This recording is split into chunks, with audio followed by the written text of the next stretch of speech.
Wow, it's been so long since we last played this game, I turned chibi. Anyone who only watches the Arcade Spirit stuff and didn't watch any of the stuff in between is going to be very confused. Yeah. Luckily, I think I remember most of what happened. I think I'm missing one key detail, but I'm hoping you can help fill in the gap there. Yeah, I know, like, the current thing we're at is, like, naming the arcade. Okay. So, stuff that happened, give your recap and I'll see what I can fill in.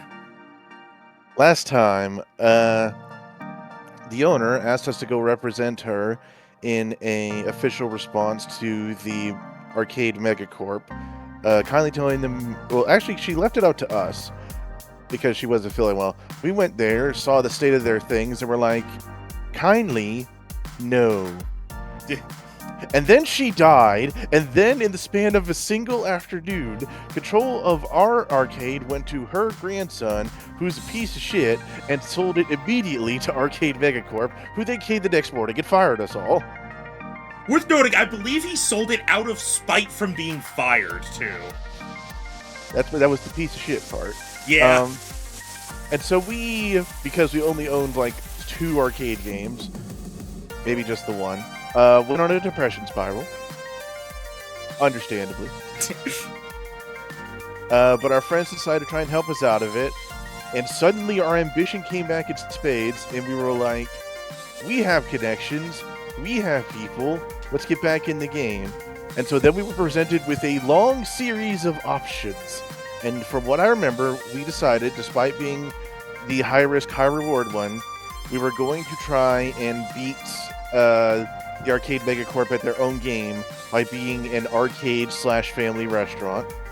We also decided we would retrofit older games to have ticket prizes, and that we would keep the ticket prize counter. So we're like, you can get tickets from doing anything now. Alright. And I believe those last 2 were like a combo thing. Like, they were 2 different choices we made. We were like, we're going to retrofit our games. Cool. What other thing we want? And we were like, well, we're getting tickets, so we probably should add the prize counter. Yeah. And so then I believe we just got to the point where we needed to name the thing. Yeah, and that was where we were like, alright, next week we'll figure out what we're going to name this thing. And then I got 2 consecutive flus, and then this game became cursed. So... And hey, in that time, I can assure you that I did not think of a name! And I can assure you I did. Alright. What are we calling it, Rhino? Alright. Considering that we are rising from the ashes of our old company to something greater and better, we shall be, you may need to check with me how to spell this, the Phoenix Phenomenon.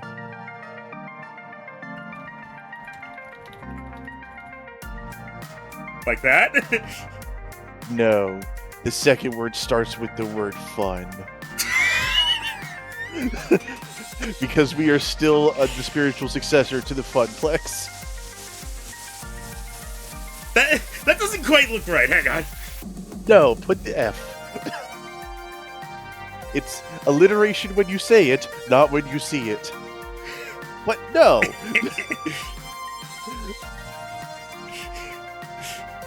Yeah. So what do you think? The Phoenix Phenomenon. I need to know, did you make it a, like, specific requirement when you were thinking of names that it had to include the word fun? It was either going to be that or something, or a synonym to the word fun. What synonyms are there to fun? There's not many. Enjoyable is, like, the only one I can think of, and I don't think we'd be able to really do much with that. Yeah, not a lot rolls off the tongue as much. Alright, the Phoenix Phenomenon. Alright. The Phoenix Phenomenon, is that right? The just no, try it again. Do you want the in there, or no? Well, the last one was called The Funplex.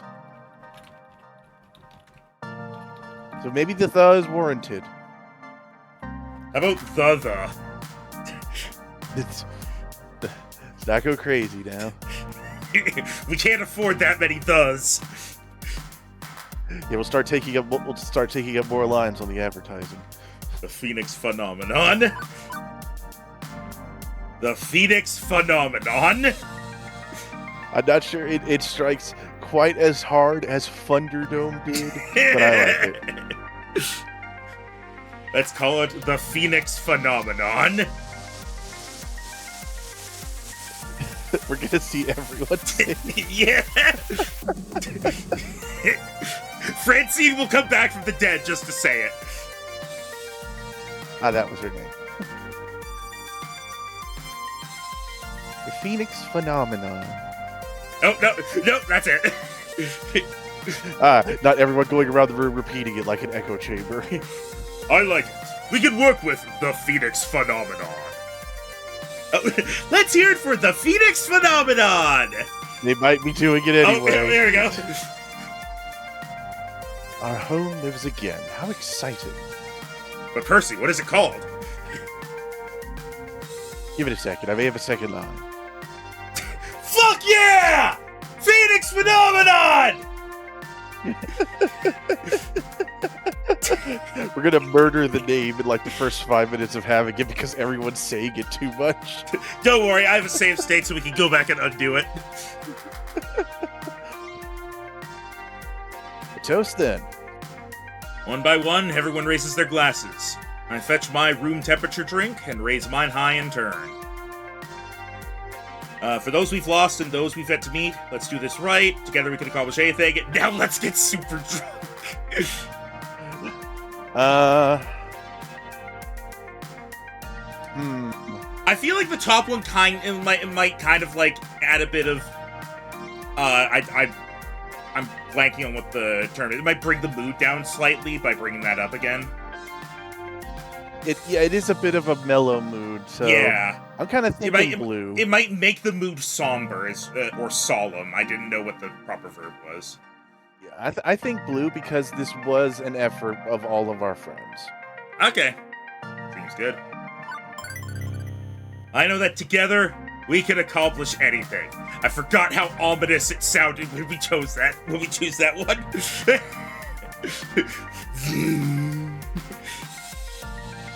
For the Phoenix Phenomenon and the future! I was so worried that they were going to put in their own the.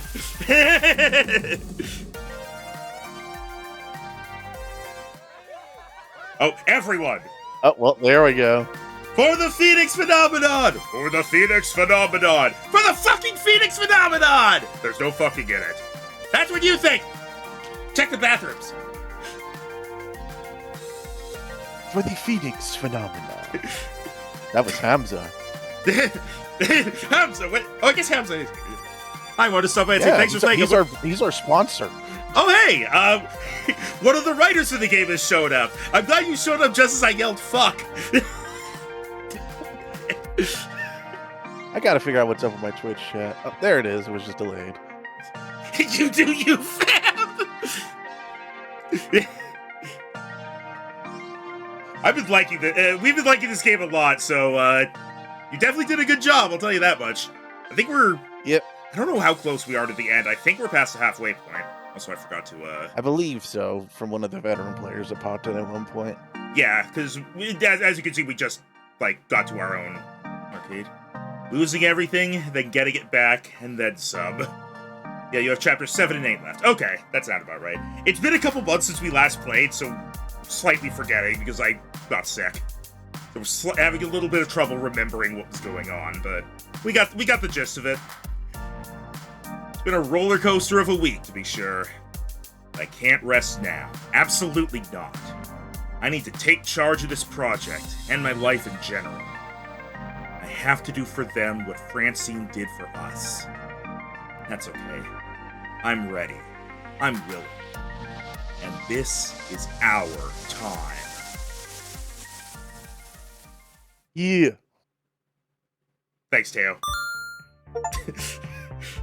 Oh, wow, we were like 5 text boxes away from the end last time. I mean, I still think it was a good cliffhanger to end right before we named it. All right. Yeah, mostly because we were still thinking. You've cleared level 6 of Arcade Spirits. A winner is you. Now let's see your score. There we go. I don't know why Discord is lagging.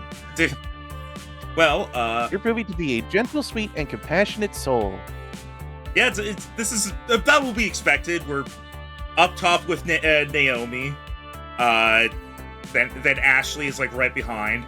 Gavin and Percy are tied. I keep forgetting that we actually ended up like getting so many points with Percy. And then Teo, and then Queen Bee at the Needing like half that bar. And then we've been choosing like green the entire time. We have a decent balance, but yes, mostly green. I will still forever be disappointed that we didn't have enough red at the time where we could have told Hamza, I offer you revenge.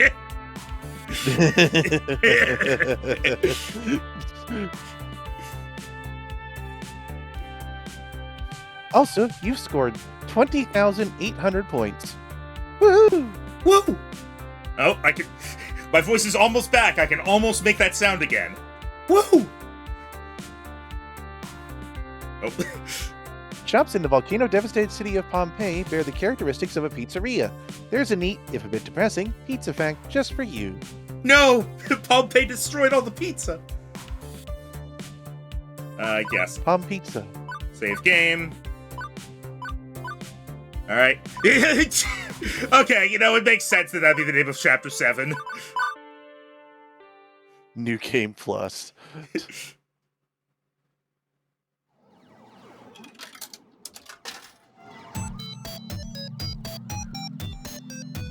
Level 7, New Game Plus.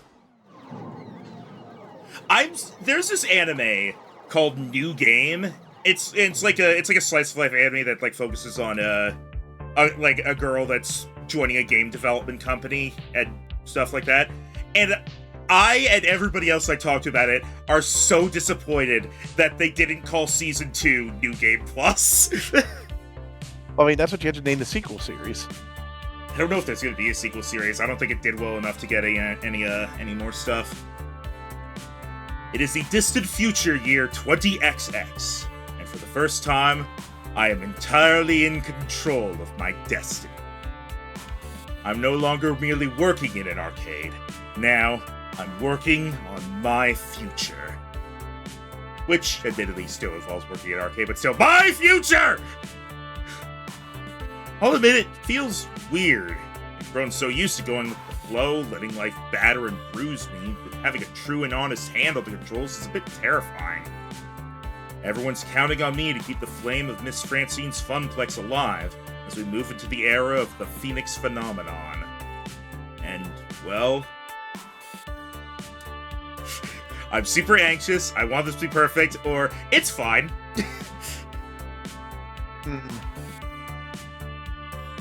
I think determined. Let's be determined, I think. Yeah. My hands are on the controls, and I intend to steer this ship true. They're relying on me to be the steady rock in the chaos of this new project. That's what I have to be. I'll make them all proud of me, and proud to be a part of the Phoenix Phenomenon.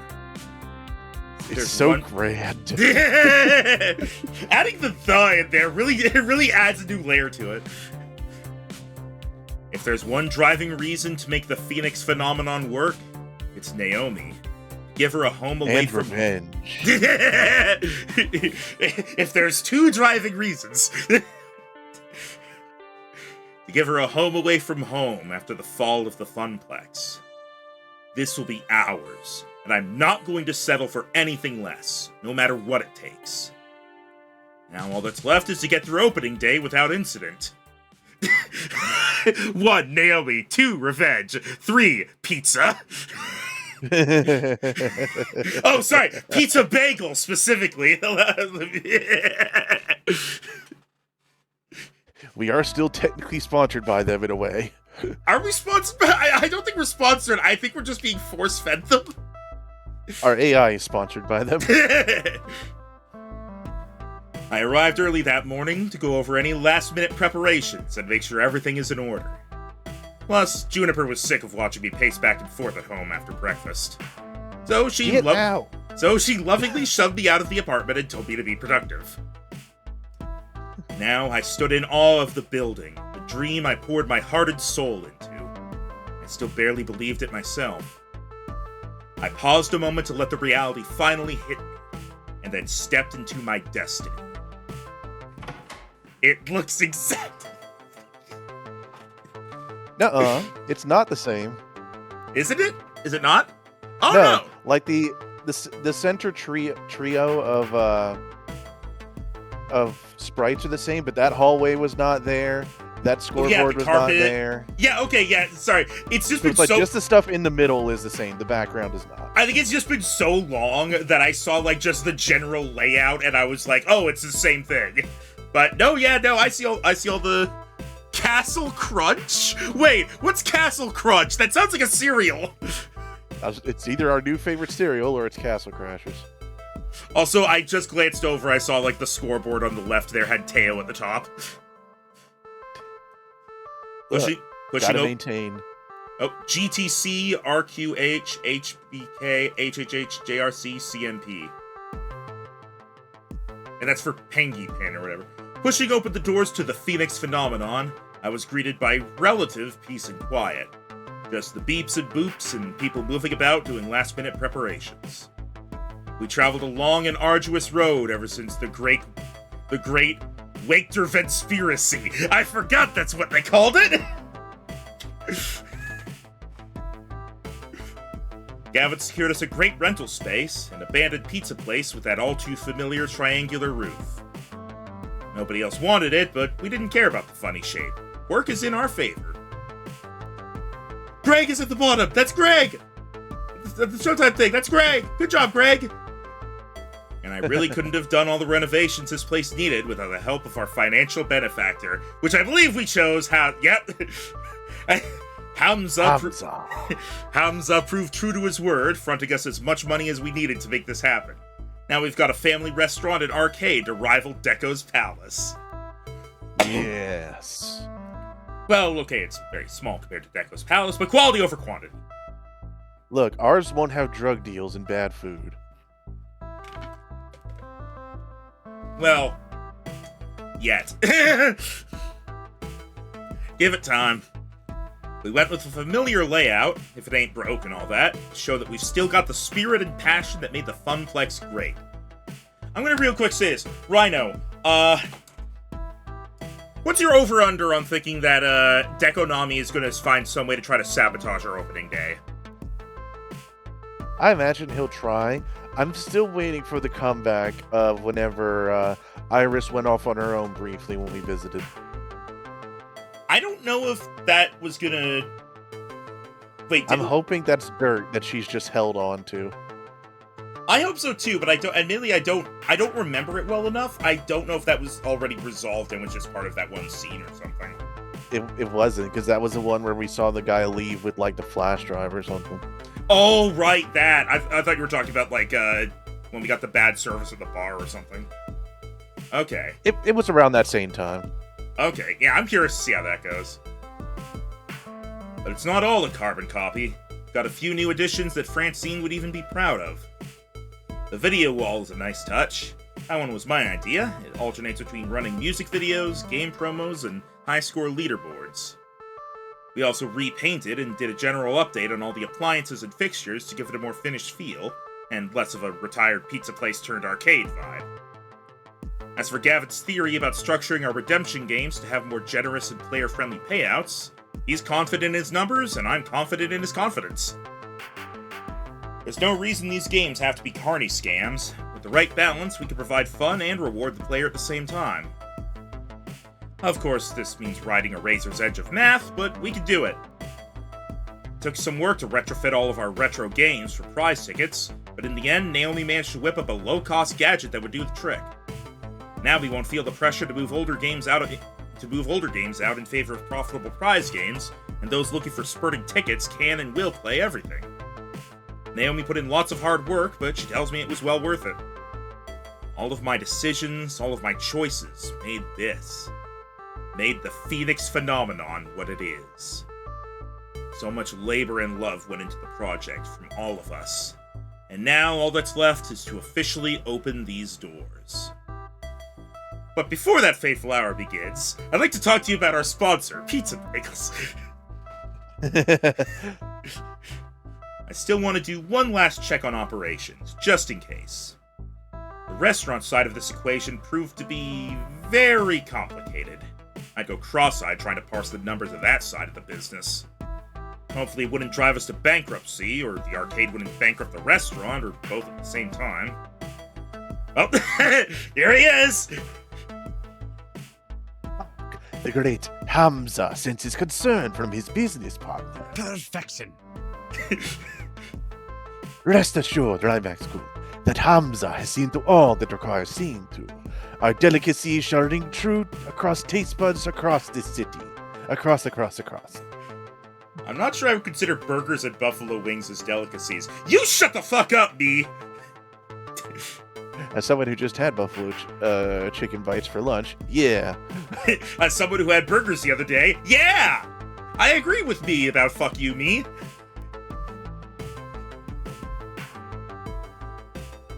Hamza is aware that we shall never earn 5 stars with our cuisine, but we shall be the pinnacle of deep-fried foodstuffs. Take it. Today, Hamza will oversee operations. Beyond this opening day, I leave you in the hands of my capable chefs and waitstaff. I will be here to make sure you don't fuck things up. And then from then on, it's your fault if it happens. But you'll be in touch, right? I hate to have you jet off to, like, Istanbul, not Constantinople, and suddenly everything's on fire. Ha No matter what corner of the globe Hamza's travels take him to, he can be summoned at the speed of light. Well, at the speed of air travel, really. And now, back to my kitchen. Our glorious future together in business awaits. Hamza claps twice before leaving it a flourish. I'm glad they added it in. Okay, being partners with Hamza is going to take some getting used to. What do you mean? Running a restaurant and an arcade is riskier than I thought it'd be. But for all his quirkiness, he knows business, right? He's rich. Rich people are smart, right? Right? Guys? Right? After my quick check-in, I noticed the clock. Its unforgiving hands telling me that it's not long now. See? Everything going perfectly. No detail overlooked, just according to Keikaku. Princess no Keikaku beats Plan. Of course. I'm proud of everything we've accomplished. When those doors open and all our regulars come back to play, when new folks drawn by our advertising wander in, it'll all click. Everything's gonna go wrong, Rhino. This place will be on fire by the end of the day. I allow myself a smile, pleased with our progress. Today is going to be a great day. The first day of our new dream. It'll be wonderful. You're harping on this a bit much, buddy. As long as no unforeseen problems pop up. And go. Oh, Gavin, you're not an unforeseen problem. I saw you coming a while away. Right, Max? We've got a problem. I knew it. Fuck. Gavin, we are minutes from opening the doors. Unless the building is literally on fire, is this something that can wait? About that. Unfortunately, no. Naomi may have put the Phoenix phenomenon in jeopardy. What does that mean? Oh, remember, these two are, like, take jabs at each other, so... Don't listen to him. He's worrying over nothing. Seriously? Yes, I'm certain that the lawyers will just pack up and go away once you tell them that the whole thing is worrying over nothing. What? It's just a penguin. Who cares? And even if someone cared, who's gonna know? Gavin, why do you have to be such a control freak over every little detail? The devil is in the details. And thanks to your actions, we're going to end up sued to hell and back, where I'm sure you can plead your case with the devil himself.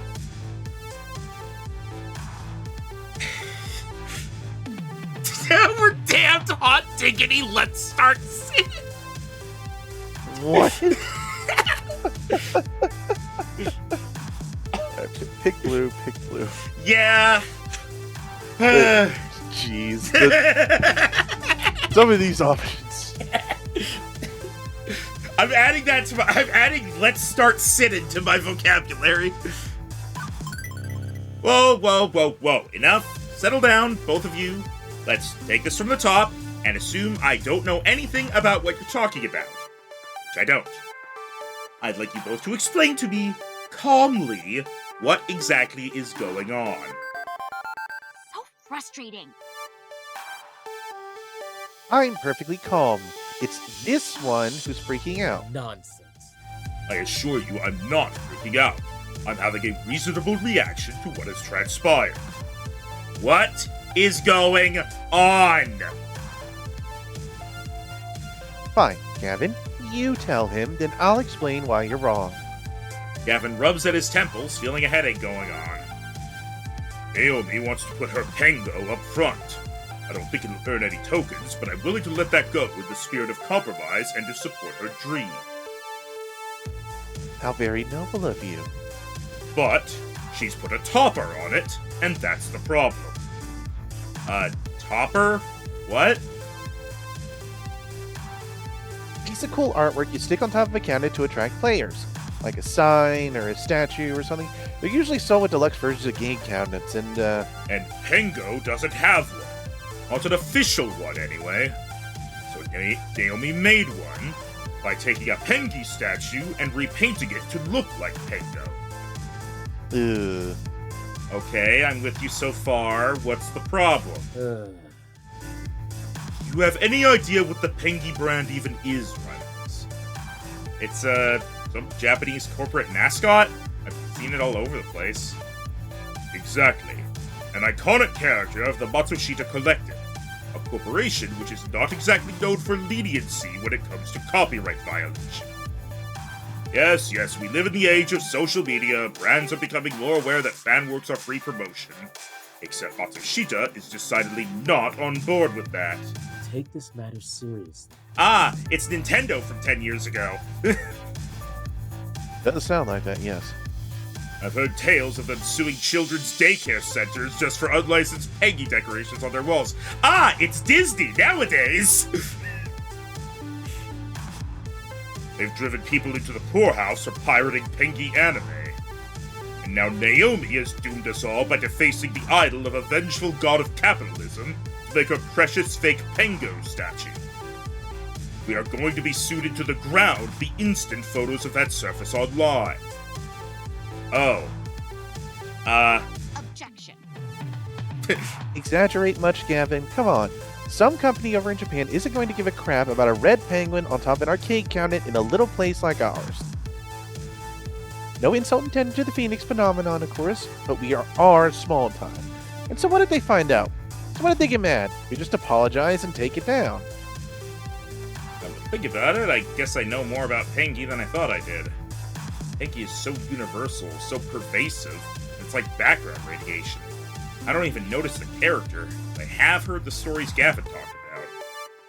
Generally speaking, they don't end well for the little guy. And we're the little guy. I really should talk Naomi out of this. Gavin doesn't argue just to win. He only argues when he believes in the point he's trying to make. He believes we're in danger. Yeah, I'm with Gavin on this one. We cannot let there be a single purposeful flaw in our armor because the Megacorp will take it and run with it. Yeah. Like, it's not even an issue of, like, the Pengi company themselves. It's it's what Dekonami would do with it. And they would Yeah, probably, they like, will see that and they will like personally email it to the Japanese company Yeah. and also like play it up and be like, they're trying to repaint over all your brands or something like that. It's not gonna go well. Yeah. Alright, so do we tell Naomi, sorry, but we're taking it down? Do we tell Naomi, be smart, we're taking it down? Or do we say, let's compromise on this, and which will somehow lead to Naomi, we're taking it down? I'm gonna go for green. Naomi, I'm sorry. I know you love your game, but Gavin's right. You can't risk a lawsuit. Also, I mean, like, Yeah, we're We're threading a line here. we can always just, like... I know, like, you can't, it's not, like, oh, get someone to custom make a statue for us or whatever, but, like, we can do something else like that eventually, just without this. What? Yeah, like if you want to make like a paper mache thing or something. Or actually, just ask our roommate. Pay her. We'll commission her to do it. Well, she does art. She does, like, drawing. I don't think she does, like, statues. No, but do like how can I say this? Essentially have like a little four-sided display with a light on the inside that has like different pictures on each side. Just put that on top. Hi, Cat. Zelda is here. I agree with Rhino. Thank you, Zelda. But It's just a statue, Naomi.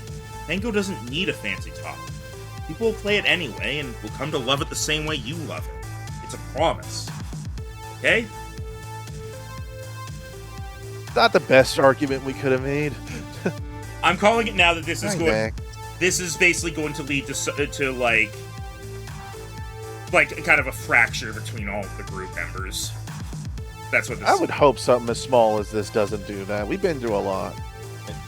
Zelda hopped onto my lap, then hopped off and is now nuzzling the table that has the microphone on it. Yeah, hi, cat.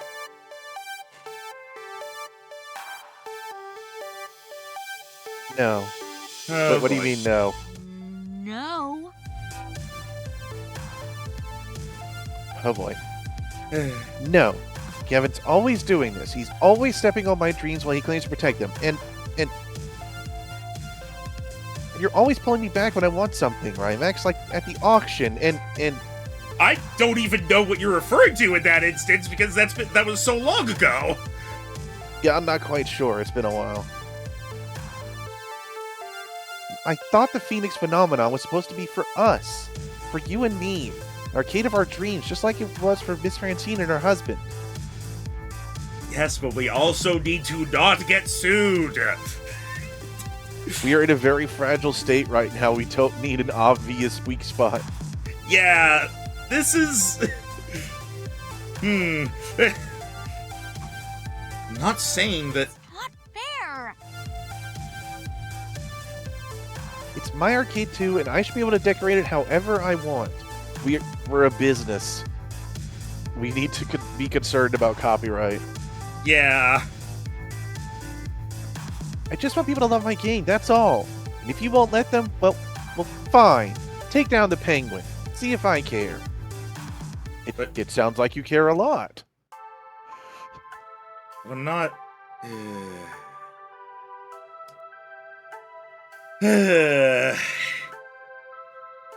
I wonder, is that I'm always curious. is that always going to happen? Or is it like... Is this specifically what happened because Naomi's the one we're romancing? That or like maybe we have unintentionally in the background built up a lot of ones where we favored Gavin over her, but I don't remember us doing that We have particularly. absolutely not! I'm pretty sure Gavin was like our lowest for the first, like, 3 chapters. Oh, 1 second, work call.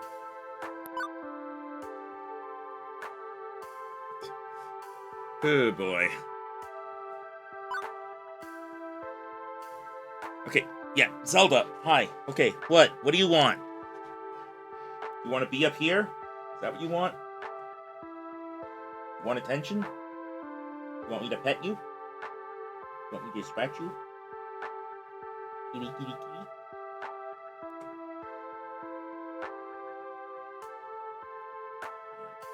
Now lie down. And lie down and sleep like cats do.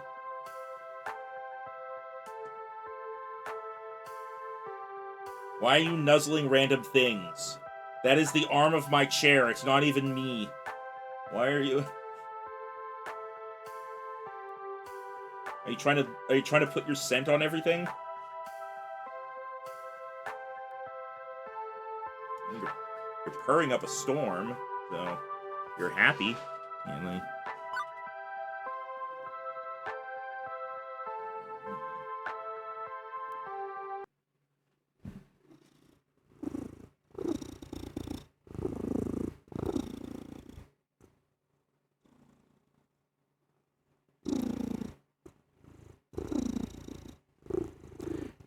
I hope you can hear that.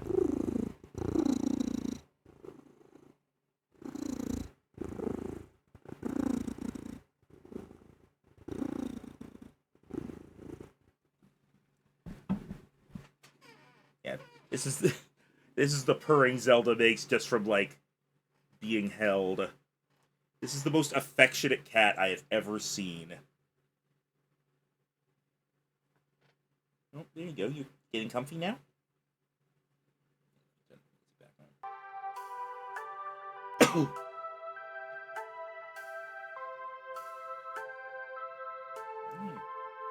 Yo. We're waiting for Rhino to get back.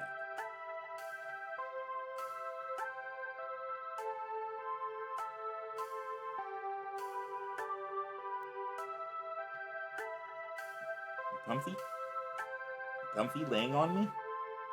Are you gonna sleep? Are you gonna go to sleep? Gonna do your usual cat thing of sleeping for like 20 minutes? Sorry about that. Hey. Call from my boss. Gotcha. I have Cat. Cat is laying on me. Alright. Ready to continue? Yeah. No, there's no helping it. I got into the middle of yet another conflict between Gavin and Naomi, and she won't back down. She's too invested in winning this. Naomi storms off to her workshop and slams the door shut behind her. Quickly, I move to follow her to explain, but Gavin stops me. Why, Max, we need to open the arcade. You have to be there for the opening ceremony. Fuck that! The arcade can wait! I really can't. We need to get the penguin down and open the doors. I'm sorry. And take it from someone who Naomi hates. It's best to let her cool down a bit first. I stand in the way of her dreams far too often, I know. I hate doing it. I hate asking others to do it in my stead. And I apologize for having to involve you in it. Naomi doesn't hate you, it's just, well... She's scared of her losing her dream, so she clings to any piece of it that she can. She's been self-reliant so long that people telling her what to do doesn't go over real well. She's a lot like you, she wants things to be just right and fights for that. I mean, the top and bottom of these both seem accurate. Yeah.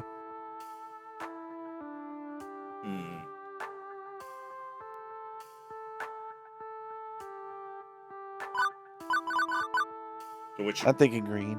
Yeah. I've gotten to know Naomi's heart ever since Flotsam Beach. And I think this is more fear than hate. She's scared that you're gonna tear down everything she loves. She's been scared of that for a long time. I hadn't intended. That wasn't my intention. I want to protect those dreams.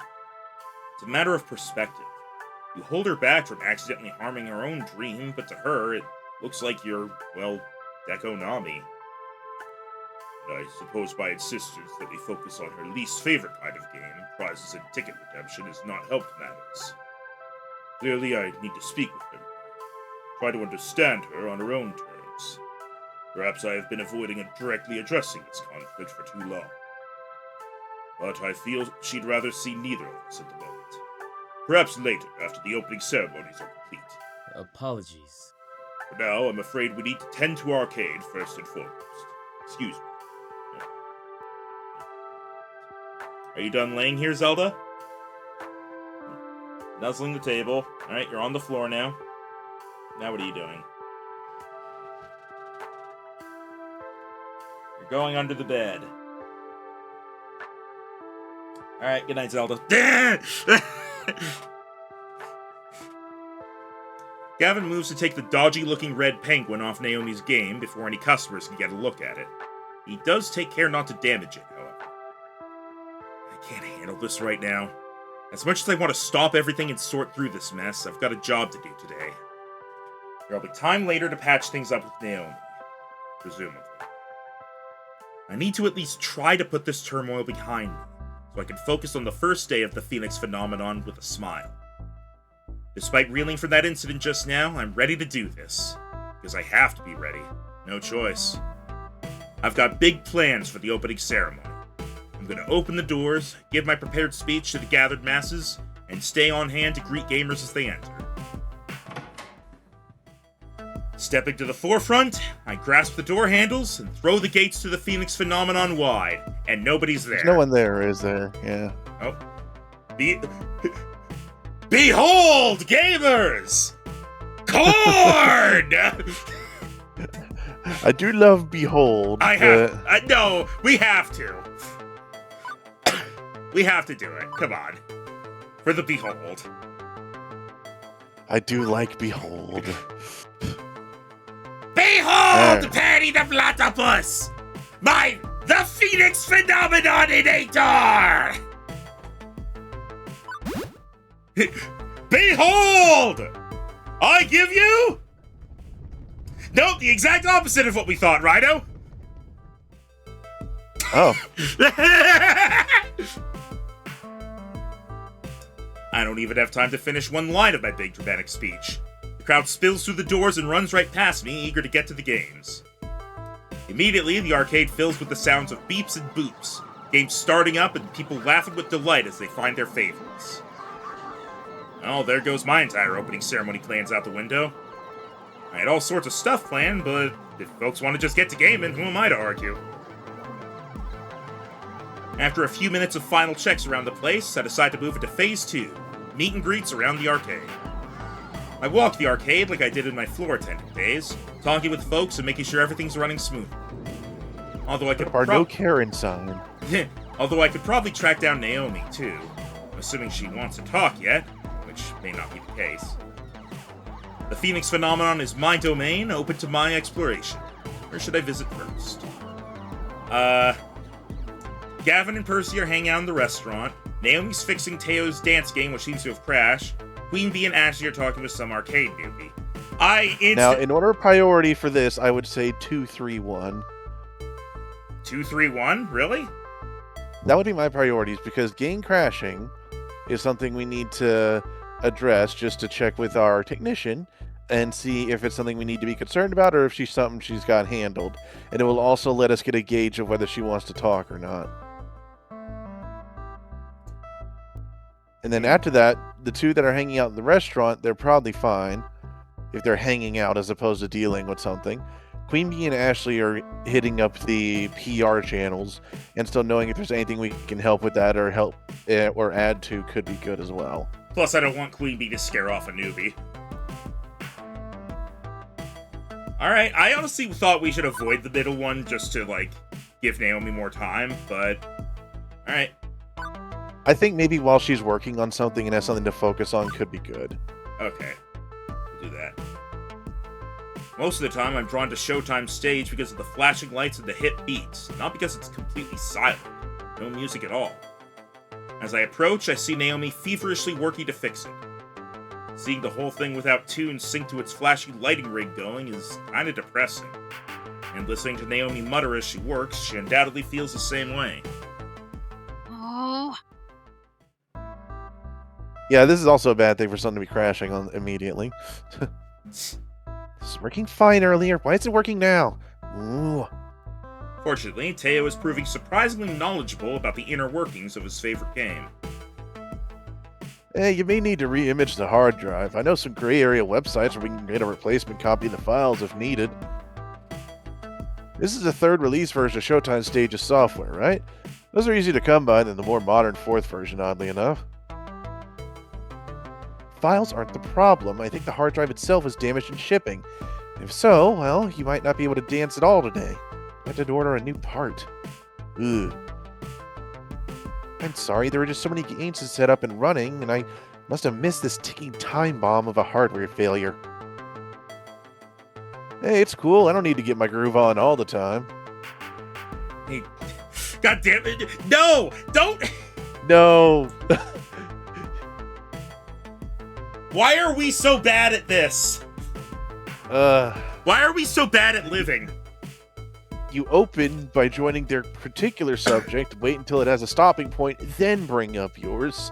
Yeah, you don't walk in when they're in the middle of like, struggling and panicking with something.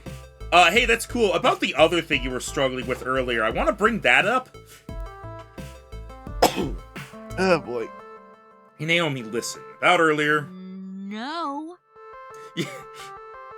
This was a bad idea. Hey, Rhino, you know the thing I mentioned? Computer problem. I wish to discuss our relationship in public. Look, I didn't tell him to do that. That was your half. Hey! You're the one who said we do this. You're the one who said to choose I it. explained my logic. Yeah, no, A, I'm still cross with you about that, and B, I've got other, more immediate problems. Right. We'll talk later then. Uh-huh. He's not wrong. This is definitely an immediate problem. I'll help with that. Showtime Stage is one of our flagship games. It's flashy, it's exciting, and Teo's dance moves bring the crowd in. Getting it working for opening day is a priority. Teo, do you know any sources for Showtime Stage hard drives? Can we pull a hard drive from a different game and reformat it? Can we roll out a different game and replace it temporarily? That's not going to fix the problem. I think the middle one might, because the top one is like, that's not going to help immediately. I'm thinking the middle, yeah. Yeah. This isn't the only game we have which uses a hard disk, right? Can we pull and reformat one from another game using Teo's files to make it a clone of Showtime Stage? Well, it'd mean voluntarily disabling one of our other games, but... Surely we can disable one copy of Fast Cars 5! But then we'd only have 4 Fast Cars 5s, and that just won't do. We already only have 4 of them! Shh, don't tell anyone. Wait, I know, Wild Rider. That piece of poop is always crash noise. It's not like it's very popular. Let's yank the drive from that and make it a Showtime Stage drive. Yeah. I can have that up and running in an hour. Yeah, sounds perfect. I'll send you the files, go get a bite to eat, and be back in time to show everyone what a great dance community we got here at the Phoenix Phenomenon. Alright! So it'll take a bit of time, but we'll get our stage back in working order. Good, good. Maybe we'll get through opening day without any major problems aside from this. Ha! Hopefully us helping with that. Who gets the us some fuck is brownie points. this? Who is this off-brand? Wait a minute. I'm free. Isn't that one of the ones from Deco's Palace? Is it? I was just gonna say, I'm pretty sure I went to high school with like 17 of these guys. Before I go, I spot a gamer who's been watching, super curious about what's going on. I can swear I've seen this guy before. Maybe in a crowd or something? I knew it. Let's hear your version of Teo voice.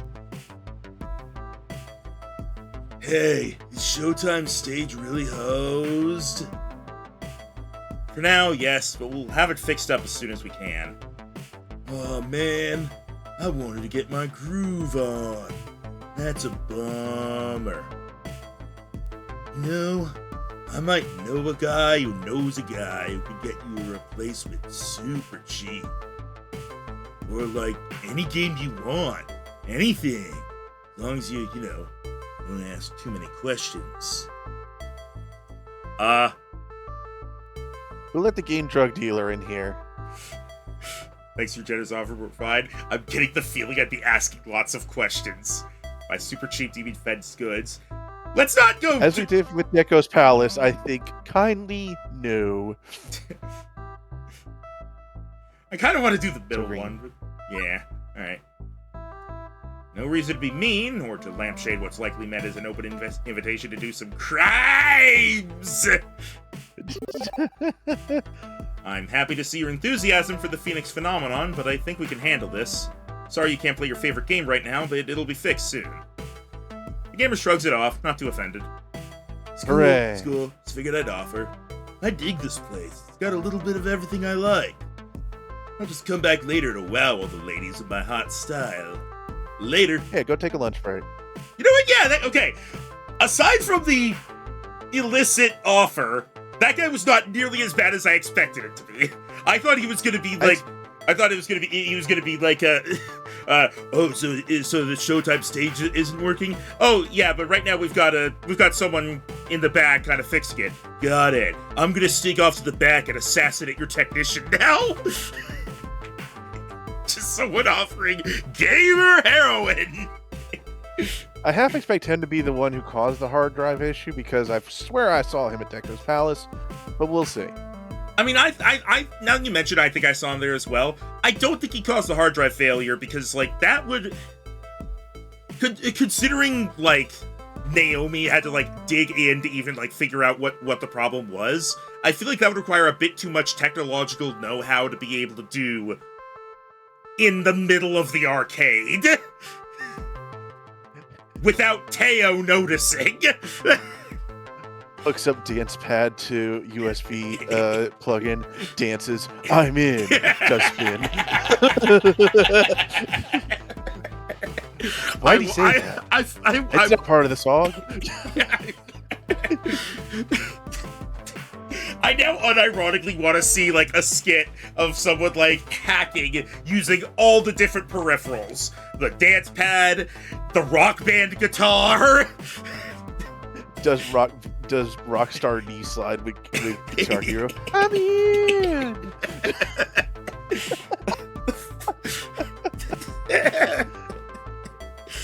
Oh, I saw this.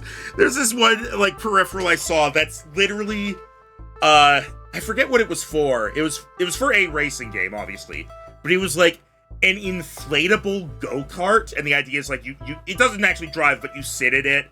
And then you play the game while sitting in it, and just, you know, to feel like you're sitting in it.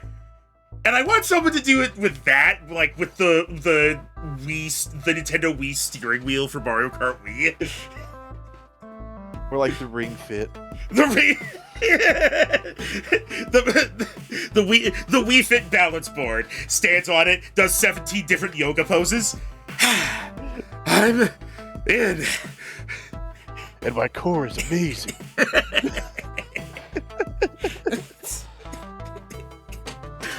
All right, enough of the tangents. All right. That was odd. They were listening to our tangents. But as he fades back into the crowd, I decide to move on. Where should I visit next? Arcade Newbie, I think. PR. Yeah, just make sure... my logic here is like, make sure Queen Bee doesn't scare them away by being too intense. Hanging out in the restaurant better not be code for something's on fire. Gavin and Percy are hanging out in the restaurant. Oh, okay. No, I mean they're hanging out in the restaurant. From a rope. I gently opened the door. Near the center of the arcade, Ashley's showing off her new cosplay to Queen Bee. Oh, okay. It's a little outside of the last one we saw. Yeah.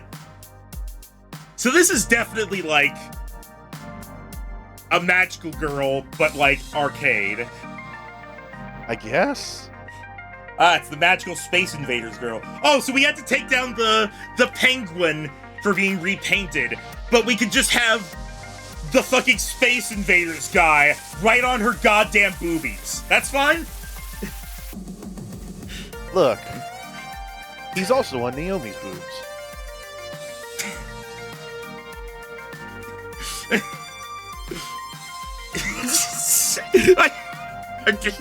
The first thing I thought of to respond was, yes, but those aren't as noticeable.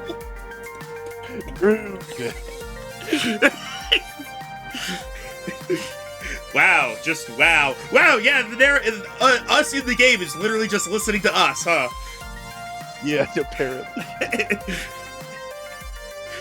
He's been keeping it a total surprise from all of us, working on in secret on it. Impressive stuff. It seems to have attracted the attention of a brand new customer, at least. Oh boy.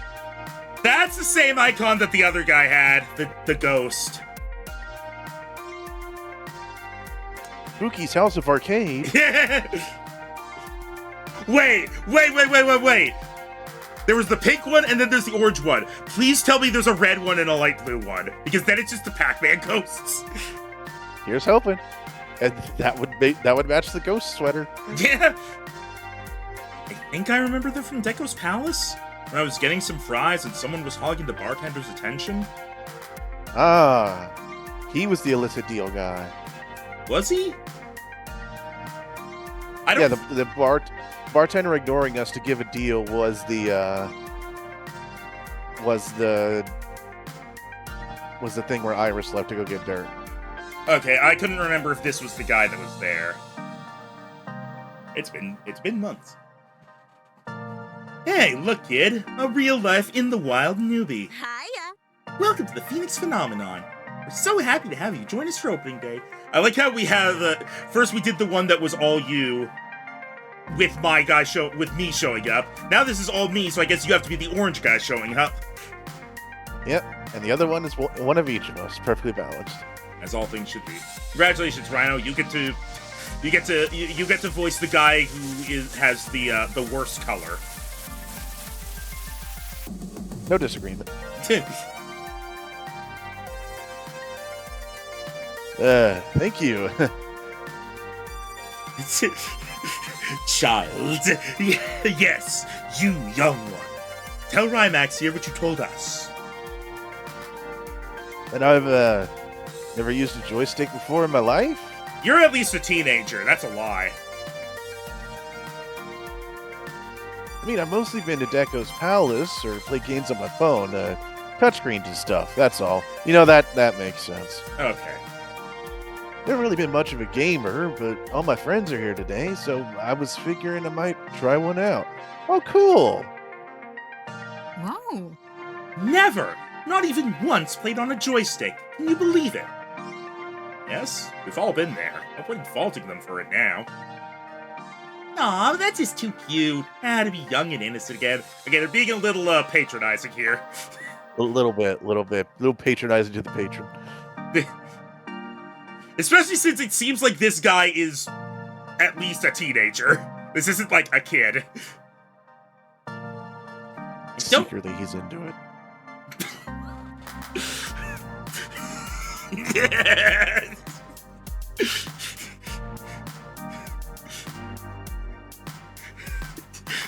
Something, this entire thing has like a whole new meaning when you just see him with like the two girls on his arms.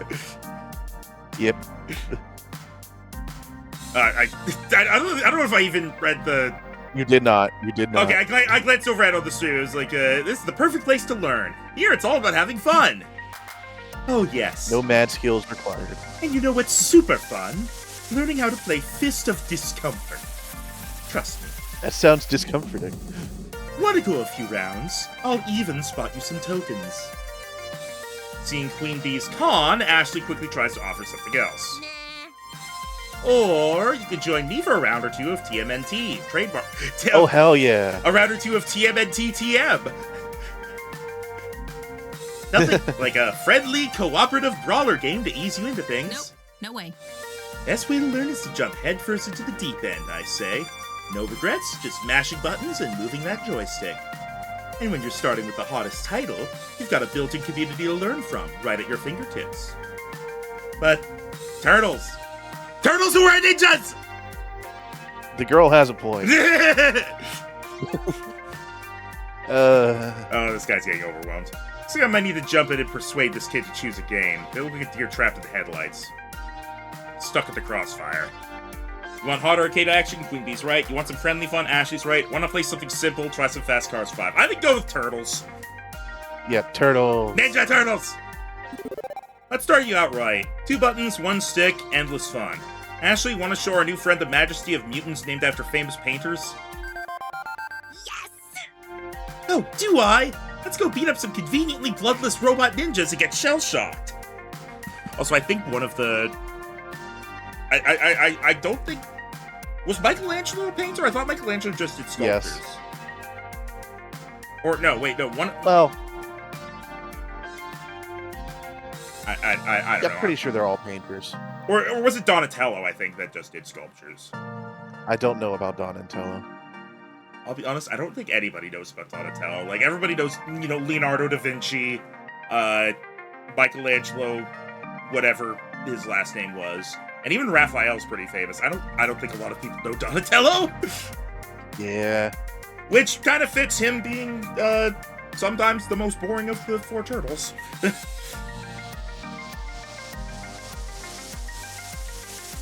Okay, sure. Lead the way.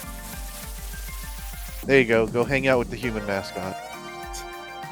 Newbie seems happy with this decision, even if it's just because they get to play with Ashley, who's a bit less intimidating. Ah, fuck. I was looking forward to decimating that newbie quite a bit. In a Yeah, see, good-natured way, of that was course. a big weight. I'm still learning from my teammates in 4HK, and I'm eager to pass some lessons on. Okay, I'm going back to beating the crap out of fodder. Why was that other D capitalized?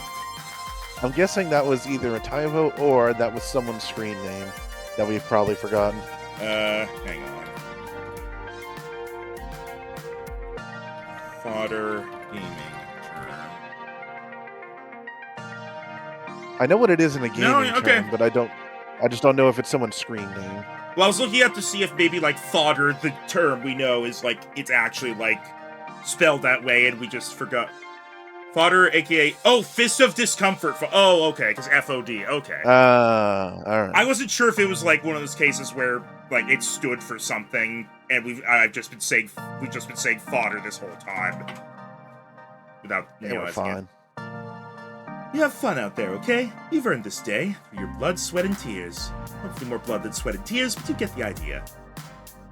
Time for me to move on. Oh, cool. We have time for all of them. Nah, I think let's just sit here and not do anything. Alright, let's see how much fire there is. Seeing as we decide to... Well, hang on. Ooh. Is it going to be the red one or the light blue one here? Which one do you think it is, Ryan? I'm thinking it's red. You thinking red? I'm thinking light blue Yeah. because we just had orange and pink. They probably want to do a different, like one that's a more obviously different shade. So I'm thinking light blue. Seeing as we decided to open the new arcade and restaurant in time for the lunch rush, it's difficult to spot Gavin and Percy in the crowd.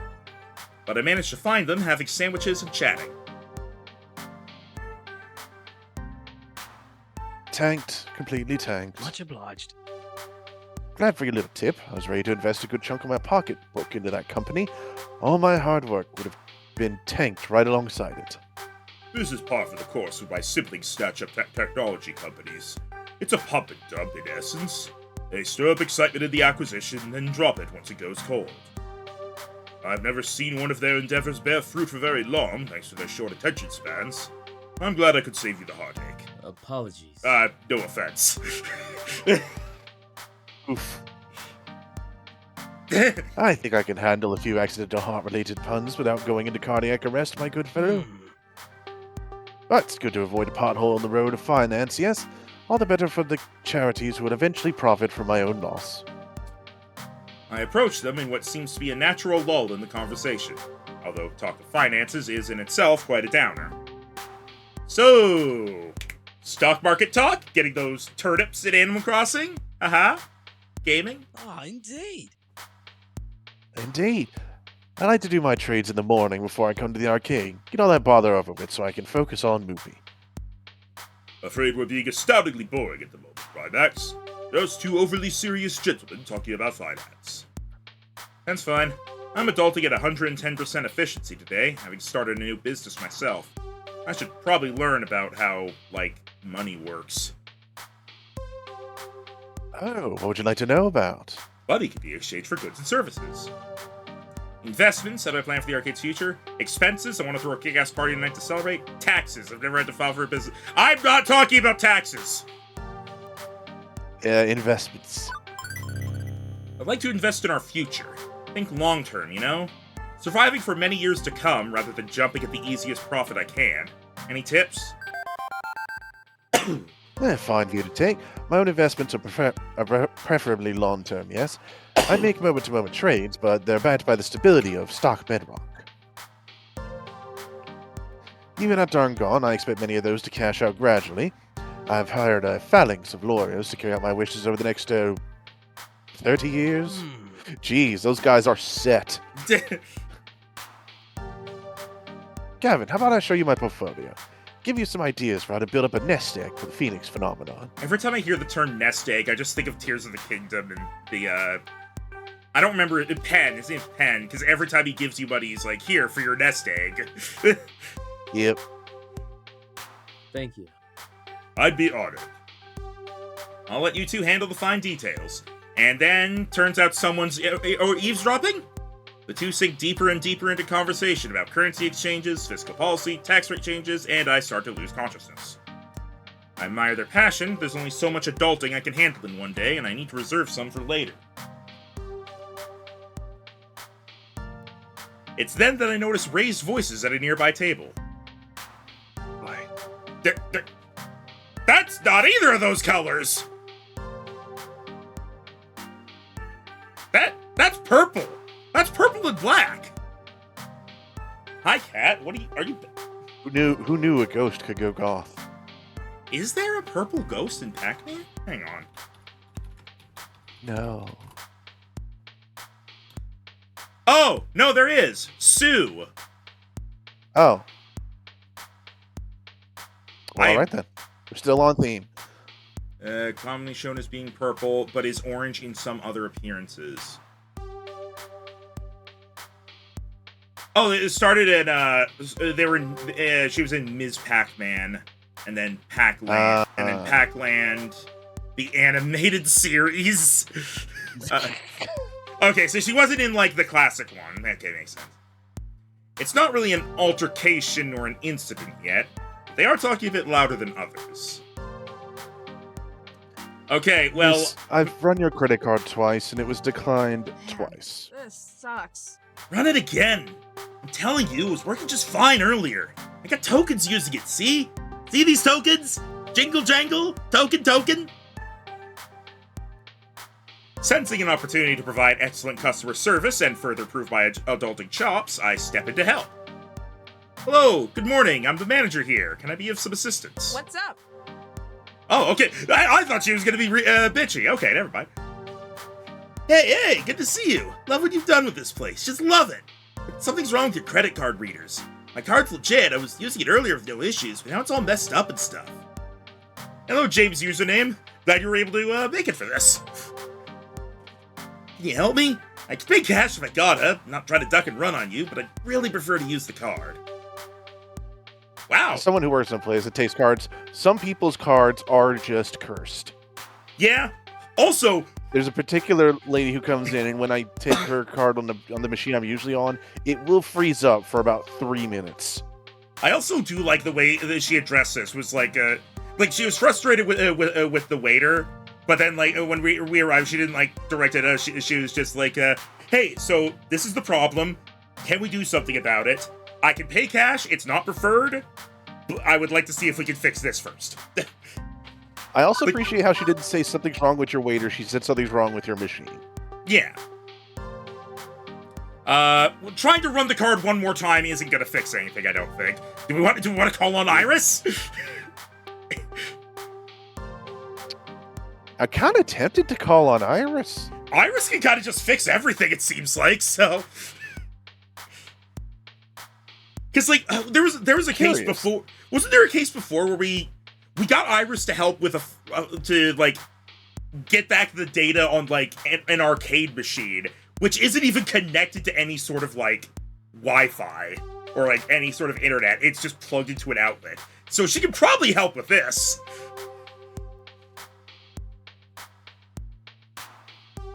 Hang on. Just in case this goes wrong somehow. Alright. We want to call on Iris then?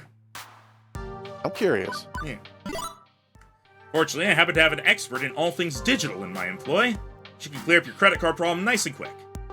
Oh, Iris! Iris online. Sure thing. Miss, can you please swipe your card across my screen? This takes the customer by surprise. He hesitates briefly before doing as asked. Got an iris, huh? That's neat. Now processing. Please enjoy the recorded music. So...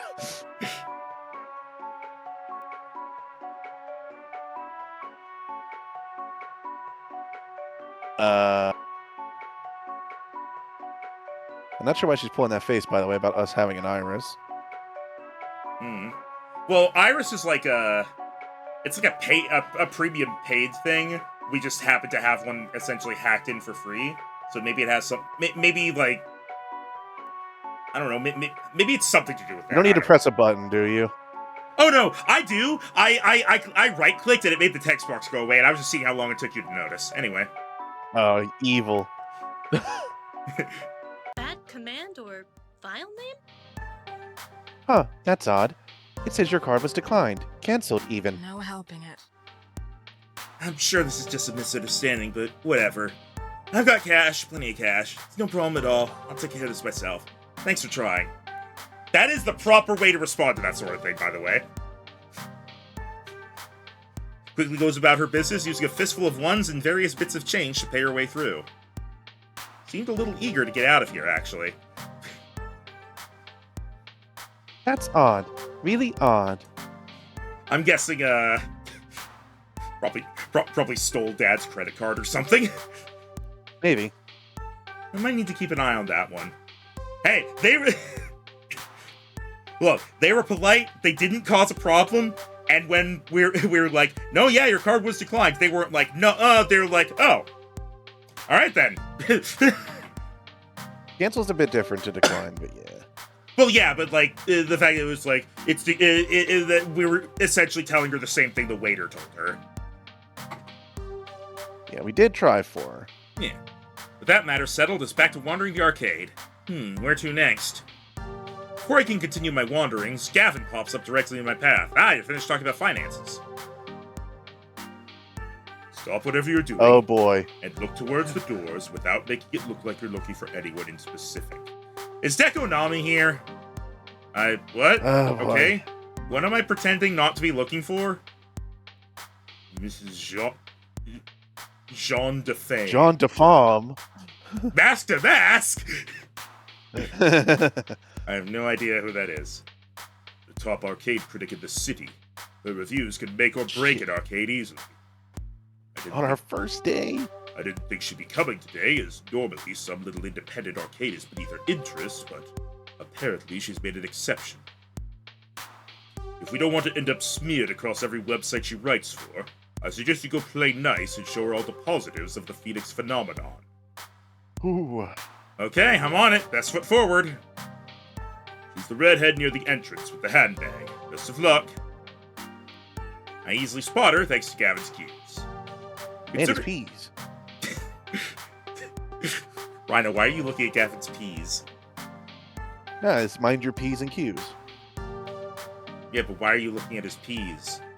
Those are for him. If you wanted more peas, you could go get some. They're next to the mashed potatoes. Considering this morning lacked the usual chaos I experienced on my first day at the Funplex, I'd say we're off to a great start. I'm sure this reviewer will appreciate that. Wearing my most professional smile, I stroll over to the entrance. Ooh. Wait a minute. Oh no. Oh no. Alright, Rhino, so, I hope you enjoyed the Phoenix phenomenon. It's closing down. Oh, look at that emote in chat. I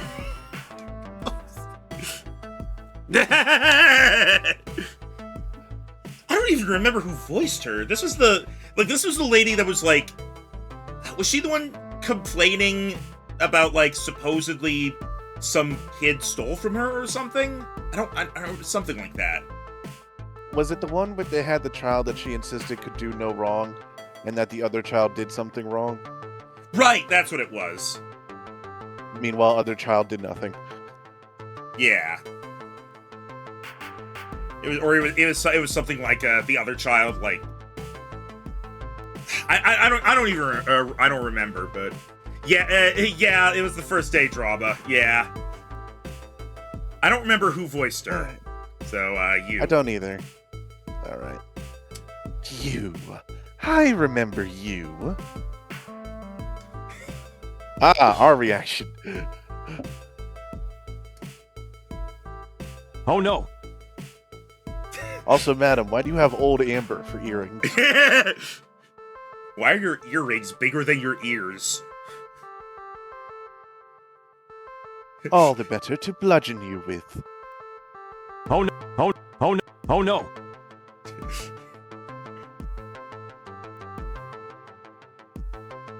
My dear, wonderful... Yep, it's the one whose child could do no wrong.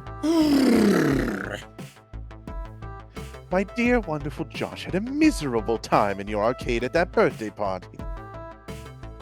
How did you follow us? You just stood back and let that horrible woman say terrible things. That is what you chose to do. I did let Queen Bee tell her to fuck off. She deserved it. Well, this arcade was fun while it lasted. Might as well burn it all down to ashes and build a new arcade on those ashes 100 years from now after this blows over. Before I could try to defend myself, she holds up a hand to stop me. Now, while I seriously question the wisdom of allowing you to run an arcade, and would love nothing more than to give you 0 stars and walk away immediately, I am unfortunately committed by ethical standards to stay and properly review your establishment in a relatively unbiased fashion.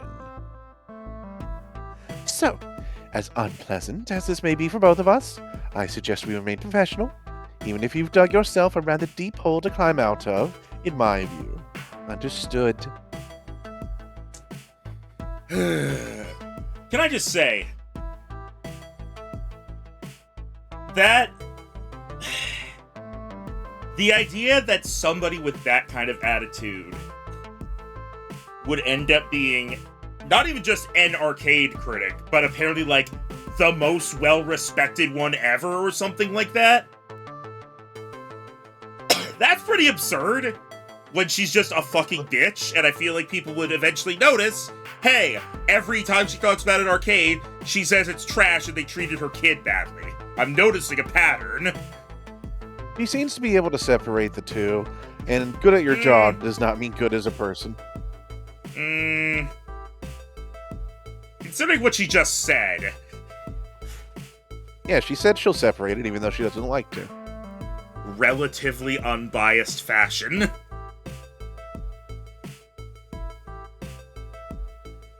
Even if I want to go on a tirade or chew her out, gotta think of the arcade. This isn't some rando angry parent. Not this time. Feels like chewing ground glass, but I need to swallow my pride on this. Zelda, are you okay? Hi. What?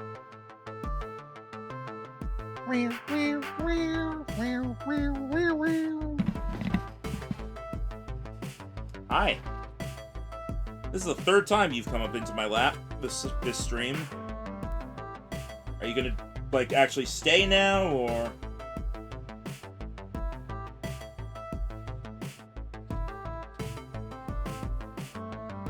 Anyway. Understood. Excellent. What I need from you now is to stay out of my way. No special treatment or consideration. I need to observe your arcade as a disinterested outside party so that I can judge your facility and atmosphere.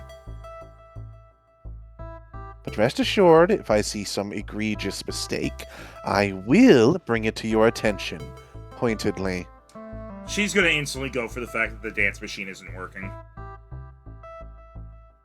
My readers likewise will become very aware of your shortcomings. I do my best to support consumer activism, and that requires absolute honesty of any difficulties I observe. Uh-huh. So until such time as I require you, I suggest we speak no further. Agreed? Sure. Fine. As you were then. Wonderful. Just wonderful. Not only does she hate us right off the bat, but I can't even leap to the defense of what we've built here without antagonizing her further. I may need to talk with Gavin about how to save the Phoenix phenomenon from an inevitable negative review. Nothing else I can do now but pray to the arcade gods that everything from here on out goes perfectly. Fire! Once again, I wander the floor, but this time, while it's all smiles and pleasantries on the outside, I'm left all alone battling my thoughts. Now more than ever, I need to present the perfect arcade. If we're a bug under a magnifying glass thanks to this new wrinkle, well, I aim to be an absolutely majestic bug. A bug of bugs. A bug which knows no equal. We'll send this Mrs. Defane packing with nothing but positive things to say. Besides, the morning wasn't too eventful. Who's to say the afternoon will be a disaster? Quit saying things like that. And then 30,000 people died. The afternoon was a disaster. I knew I had spoken too soon the second I saw Gavin approaching me with a tinge of worry furrowing his brow. Utterly ridiculous. Oh no, why is he all the way on the side? Why is there room for so many other people to show up? Should it be possible for us to be out of nachos and the vending machines this fast? Yet here we are. Oh, this was like the call I had from work. They're like, we ran out of this. I'm like, really? You used all of them? I have receipts for ordering exactly enough to fill them up, and yet there were only a few bags in them. A missed delivery, perhaps? And that was the least of our problems. Oh no. Right, Max, we got an electrical problem. 3 of the retro games have shorted out. I don't understand. I tested the power supplies, outright rebuilt a few of them. Unless someone's seriously scuffing their sneakers and shocking the coin bounces, we're talking a failure somewhere in our electrical wiring. Calamity. Oh boy, that's... Sabotage. Well, that's like a building issue. I feel like this is... Considering she said, like, unless somebody did this thing, and I'm like, yeah, somebody probably did that thing. Calamity after catastrophe, they just kept piling up. What? All of the toilets stopped working! All of them! We need to call How? We need to call a plumber Facet, not the one that jumps on turtles! There goes any hope for a perfect opening. What are we gonna do? This doesn't make any sense. I'm freaking out. I'll admit that. I'm freaking out. Maybe we should close down for the day, iron out the wrinkles, try again tomorrow? We're hastily losing our grip on things. If I don't say anything, we may as well call it quits. We must refocus our energy. Command the troops, relieve tension, or ask for help.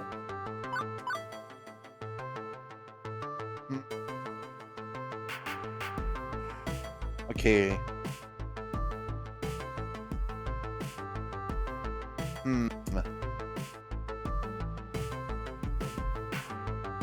I'm kind of leaning towards relieve tension. Command the troops seems like it might just stress the 3 of them out more. And Giving them something to focus on as a direction on how to get things solved could work to ease worries, though. yeah, but relieve tension is a much more just direct way of doing that, and then they'll be able to like think better because they're not panicking.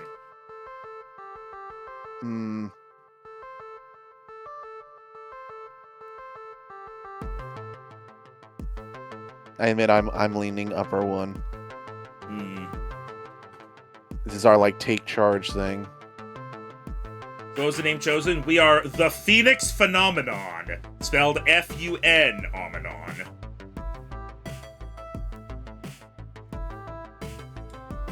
I know we're doing the friendly thing, but that's mostly for customers. They know they're our friends, but we need to solve problems. Admittedly, I'm also worried about like how Naomi will react. Okay, let's go for it. Command the troops. No way. We are not giving in just because of a few bugs in the system. We are the Funplex Expatriates, the proud crew of the Phoenix Phenomenon. Did we give up when Deco came knocking? Hell no. And we aren't giving up now. I want to hear Didn't some you go on a solutions. depression spiral? Don't worry about that. I want to hear some solutions. Talk to me. Ashley? The group exchanges nervous glances, then, thankfully, stops to breathe and think. Ooh. I will become the plumber we need. I mean, not exactly, but I'll grab a plunger and do what I can. We'll have to Did you not start with that? We'll have to close down the bathrooms for now, but I'm sure we can convince one of our neighbors to loan us theirs, maybe? I'll check next door with them before I go do battle with our demonically possessed toilets. Oh god, it's that one level from A Hat in Time. And while I'd say this vending machine issue is human error, I have enough faith in my own error checking to say this human is not responsible. I'll make some calls with our distributors and see where the chain broke down. Also see about ordering some quick replacement stock. Mine's a bit more complex. I need to replace the fried power supplies, but I can do that. I can do most of those today. Meanwhile, I'll put a feeler out to the indie arcade community online, see if we can get an electrician with arcade experience out here quickly. I mean to get back into online groups, and even if it means popping my head up in a crowd, I'll do it. Okay, good solutions, people. Good solutions. I won't be able to work the floor while I'm taming our restrooms, Rymax. Are you good with covering for me? Things seem to be getting more intense as the day picks up. You three focus on your tasks at hand. I may be the boss, but I was a floor attendant originally. I can handle whatever the Phoenix phenomenon throws at me. Stop saying these things, please. Got it? Yeah, please. Gotcha! What is this string of flags that you keep throwing into the air? I'm cheating out of this first. I don't want to get poo water all over our new mascot. Toodles! Oh, that's right, she is the mascot. I'm on it. Count on me. I don't know. Alright. I don't know if Naomi's put our argument behind her, or if she's just too focused on what's happening now to really linger on it. I know I'm too focused myself, even if I do have a lingering worry. With all three busy, that leaves me in charge of every problem that may emerge for the rest of the afternoon. No way to tap out with someone to help me with these situations. I need to work fast to hit every problem before it's too late. Can't leave any stones unturned this time. No risk of letting something spiral out of control.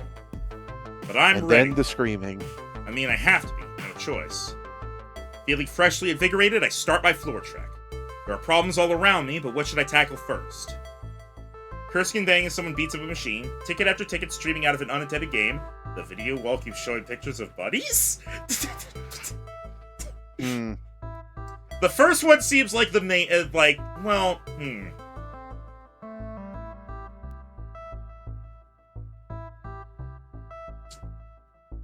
I'll be honest, the second one is kind of just a small loss of revenue until we get it fixed, so I feel like maybe that's a least one. Maybe not least. I think the top one, and then the middle, and I think the bottom one is probably least important.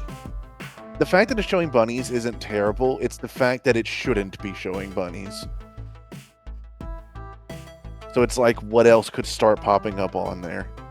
Yeah, but, like, at the moment, it's not harmful to us like the other things are. Alright, let's start with the top then. At least we agree on that. Yeah. Oh, okay, I thought they were gonna say it was Percy banging on the cabinet.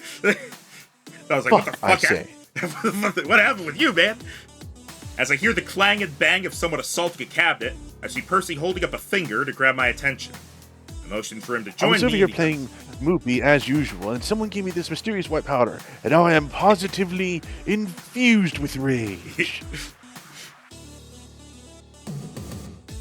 Oh, thank goodness. I tried to grab Ashley, but she was in a hurry, brandishing a plunger like it was some sword. There's so much going on right now. You're telling me. What's happening? Some hooligan's working his way down the retro games, yelling at them and smacking around the joysticks like they're speed bags. I swear he was going to knock over our joust. That's how hard he was shoving that cabinet. I've been avoiding going near him ever since he started raging out. It wasn't quite a scene. I'll take care of it, Percy. Thanks. Be careful, love. I like the looks of this one. He places a hand on my shoulder in solidarity before leaving. It was Yes. nice knowing you. I never thought that I would actually outlive you, but... this Here happens. we are, and there you go. Life comes at you fast. This happens more often than you think. Someone getting so mad at the game, they start smacking the cabinet around. Unlike pinball, which will go into tilt mode to punish you, the only justice to be found here is my justice. I am the arcade law. Aggro Rando, my favorite Wait. NPC, Isn't this just the guy from before but wearing red? and Sparkly. Is he supposed to be a different person? I believe so, yes. Okay, I voiced him last time. I'm sure he looks exactly the same, aside from just wearing red.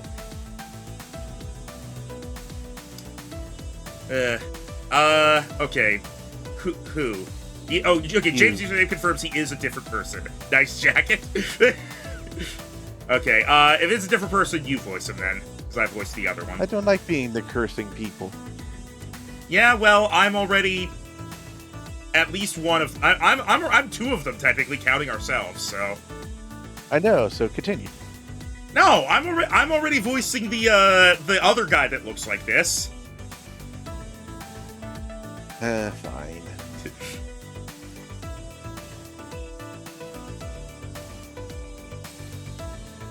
It's also a personal comfort thing, but Okay, I can take it if that's the case then.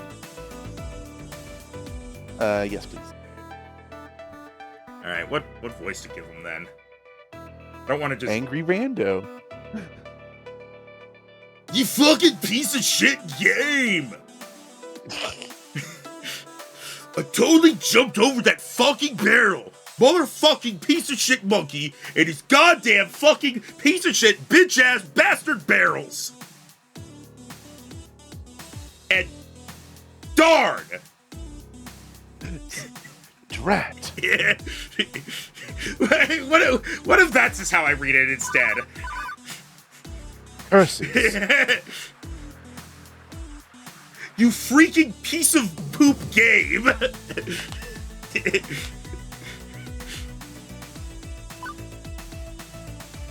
Go for the good place. Even if, well, I'm a little less than eager to bring the law down on this guy. I am in awe of the size of this lad! Probably eats 6 whole hams for breakfast and bench presses pickup trucks for fun. But I know my duty. I know what I must do. You break it, you bought it. Okay, that's enough. You out now. Or, sir, I need to ask you to stop that immediately.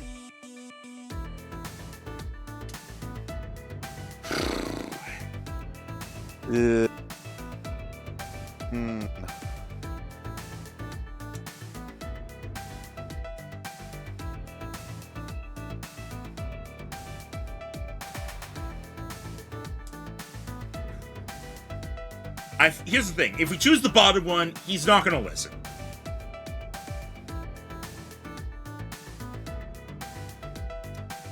So start with the top. I think the Try top and one get might... the mood down a bit.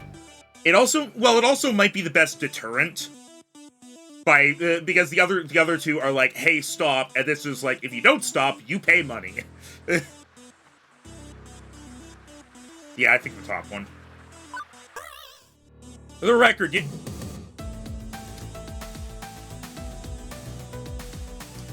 I don't like that. Yeah! For the record, you smash that thing to bits, you have to buy the bits. First one's not free, nor do we have a break two, break another for free policy. The man snarls, turning his ire towards me and away from the game. You got a flipping problem? No, I can flip excellent. Oh good, just what I needed right now. In the corner of my eye, I spot Mrs. Defame watching. Better lay down the law. I run this place, Shay. I don't like people breaking my games. So you play nice, you play by the rules, or you can go play with yourself. Understood?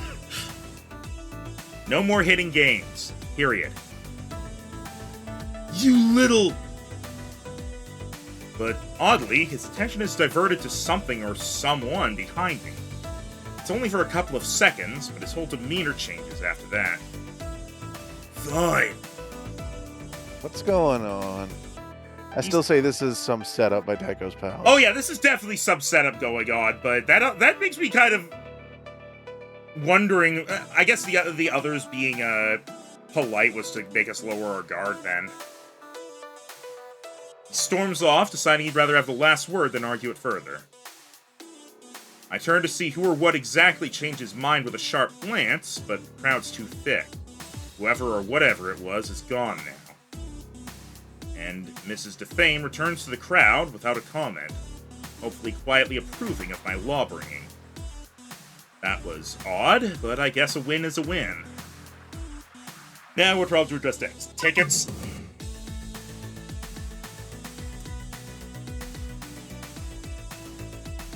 I feel like the tickets should be addressed. Alright. A small crowd is gathered near one of the retro arcade games we'd fitted with a ticket dispenser, one which is spewing an endless supply of tickets onto the floor. The high score display keeps flashing, but rather than a number, it just flashes error again and again. Nope, no way. Okay, everyone, obviously this is not supposed to be happening. It's a bug. Nobody, and I mean nobody, takes these tickets on my watch. Got it? Oh, kid, good thing you showed up. Pretty short-staffed today, huh? Yeah, that's exactly what I wanted that arcade critic to overhear. This is gonna make for one hell of a review, I suspect. Don't worry. Queen Bee, your arcade enforcer of justice, is on hand to pick up the slack. Now help me find the plug so we can shut this thing down. Good thing Naomi's instilled some of her arcade-fixing knowledge onto us since we've known her. We find the plug tucked neatly away under a flap of carpet, and yank it out. With the tickets ceasing, the crowd gets bored and leaves. That'll at least stop it until we can delve deeper. Mostly problem solved. Alright, I need to get back to my game. Good luck figuring this one out, okay? It's probably just a random error. This is experimental new hardware. This little boxes Naomi made, which had ticket output to 1980X games. Although, Naomi did do a bunch of double and triple checks to our hardware, she'd assured me it'd be fine. And since she's busy currently, I've only one option to turn to for technological assistance. Iris, can you check the security camera footage? I want to know who played this game last. Iris, online. Already on it. I've been analyzing the video feeds ever since I saw the error. It looks like the person who wrote the game was a tall man with blue sunglasses. You think he did this on purpose? Considering I'm seeing him literally pick the coin door lock and mess with the internals, yes, I'd guess this wasn't an accident. 99.97% sure it is not an accident. Odd, though. He didn't even take the tickets. Just crashed the machine and walked away? I can't explain his motivations, but that would be accurate, yes. Thanks, Iris. Time to get to the bottom of this. Is the orange guy just the only one who looks different? I guess so. Clearly that girl looks the same as these guys. Doesn't take long to track the guy down. For starters, there's his rather unique fashion sense. Also the way he's glancing left and right, checking if the coast is clear before kneeling down to futz with another log. Kinda hard to give him the benefit of the doubt, or even a second chance. Clearly broke the rules of the arcade. Although he looks like the sort who could break me if I break the news to him badly. I should choose my words wisely, ones that involve me staying in one piece.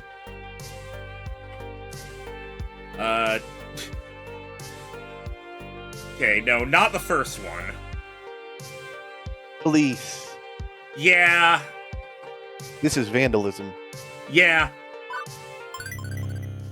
Let's be honest with each other, shall we? I'm the manager here, and I know damn well what you've been up to. Immediately, he straightens up, pocketing the item he was committing arcade crimes with, all nonchalant-like. Alright, you be blue. I know it's weird, but you be blue. I wasn't doing nothing. Yes, you were. I know, in fact, exactly what you were doing. And if you continue doing it, I'm calling the police. This is a second chance, a rare one, and I suggest you take it. There will not be a third. Understand? At first he growls a little, ready to protest his innocence, before holding himself back. Luckily, I'm under orders, nerdo. Fine, whatever you want. And he He walks off into the crowd without another word. I'm left in a state of utter confusion as I assume that means at our exchange, but I'll take it hesitantly. Iris? James, I appreciate you referencing one of my favorite songs. I'm blue. Yeah, If I'll I keep was an eye on green, him I through would this- die. That's not the lyrics. Yeah, I'll keep an eye on him through the security video feeds. Don't worry, I'll let you know if he resorts to his nefarious ways. All handled and without causing an incident. Although I'm vague on what he meant by orders exactly. With that in the bag, I quickly look around to see if there are any other nearby problems I could address. Alright, bunnies! The retro television-based video wall was an idea I came up with during renovations. Naomi runs the whole thing off a cheap mini-computer, too. Practical and inexpensive, and it gives just the perfect amount of flair. And I've been pretty proud of it up until this moment. For some reason, it's showing a nature documentary about cute and fluffy bunnies instead of retro music videos in arcade high schools. Not that bunnies are a bad thing necessarily. Also, I like how they actually changed it. Not that bunnies are a bad thing necessarily. There are so many worse things it could be playing, but it's still not playing what I want it to play. Something's amiss. And as I'm hunting around for the remote control we keep at the prize desk, Teo approaches. Bunnies, huh? Yep. Bunnies. Interesting choice. Not my choice, Teo. I'll have it fixed in a moment. Okay, cool. I was wondering if we'd suddenly experience a paradigm shift in arcade theming or something. Yeah, the bunnies are really cute, though. Should be baby goats. Grabbing the remote, I flick it back to channel 3, which should take the video feed from Naomi's system. And it flips back to the bunnies on channel 5 a few seconds later. Persistent, ain't they? Almost like the rabbits themselves. So I click back to channel 3, and nope, once again it reverts back to 5. Okay, clearly we're dealing with a master hacker, one who can modify Naomi's system despite having no physical access to it. Or someone with a universal remote. An individual capable of truly hacking the planet. Yeah. Or it's a prankster with a universal TV remote. I got one of those myself. Helps me to turn off overly loud TVs in bars, which drown out the beats of whatever game I'm playing. Not that I would ever do that, mind you, just in case. But with great power comes great responsibility. Clearly, whoever's forced us to watch this likes the latter. How about I go subtly check the crowd to see if anybody's got a clear line of sight and is pointing a gadget at the video wall each time you change it. I'm strapped for help, so I'm not going to deny Teo's offer. Sure, go for it. The war for remote control continues for another minute, back and forth from music videos to documentaries about rabbits. And now it's showing the mating, which I'm seriously hoping does not count as pornography, or it'll be yet another black mark against us with a certain arcade critic. It's only been a few minutes, but it feels like an eternity of copulating Langobors before Teo returns. Found him. Orange jacket, stand near the pinball section. Thanks, Teo. No worries, anything for you. Down, boy. I roll up the sleeves on my hoodie, ready to put an end to this. Is it bad I was hoping it was an orange variant of the tall guys just to throw you off? Wait a minute. Isn't that the arcade newbie from earlier? It didn't seem like a troublemaker at the time. What's going on here? Nope, it's definitely this kid. I can see the tiny plastic gadget in their hand briefly before they pocket it. Perhaps noticing my approach, the teenager rolls stealth and gets a natural 1, resulting in an awkward and obvious attempt at looking like an unimportant part of the crowd. Hey.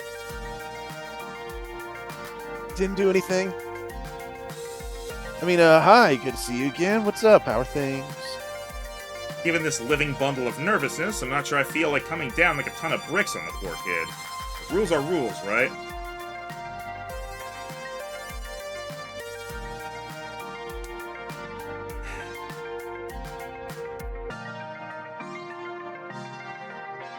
Ignoring the fact that, like, we as players know this is probably some sort of, like, coordinated sabotage attempt. If this was, like, an isolated incident, I would probably go for the top one of, like, hey, could you not? I'm kind of leaning middle. just to kind of tell him we know he's doing it, and also lightly shame him.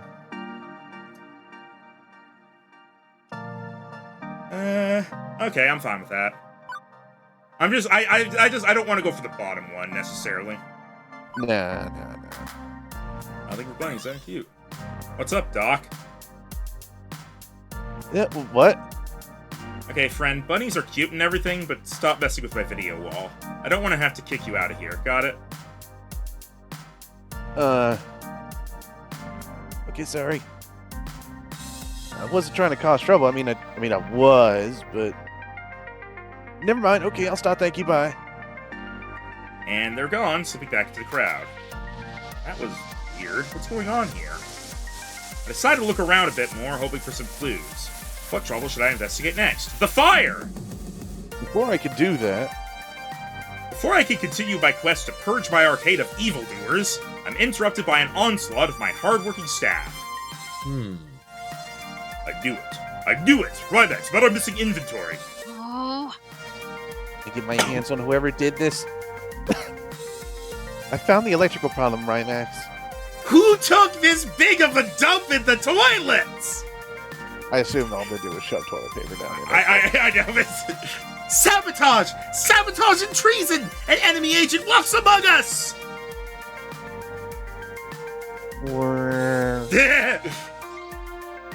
Okay, so we have some insight as to what's causing all these messes, but it's a chaotic jumble right now. One at a time, please. Our suspiciously low snack inventory was indeed not human error. The delivery truck never arrived here. It was routed to a garbage dump due to computer error. Or, as I suspect, malfeasance. And malfeasance explains our electrical problems, too.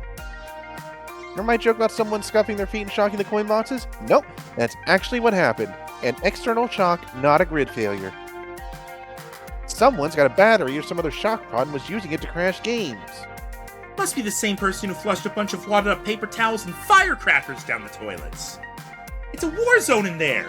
I was able to dredge up one super gross chunk of it, but we need a professional plumber to get the rest. This is all sounding way too suspicious to be random acts of hooliganism, and it also ties into what I've been handling on the floor. I've had to deal with pranksters all afternoon, too.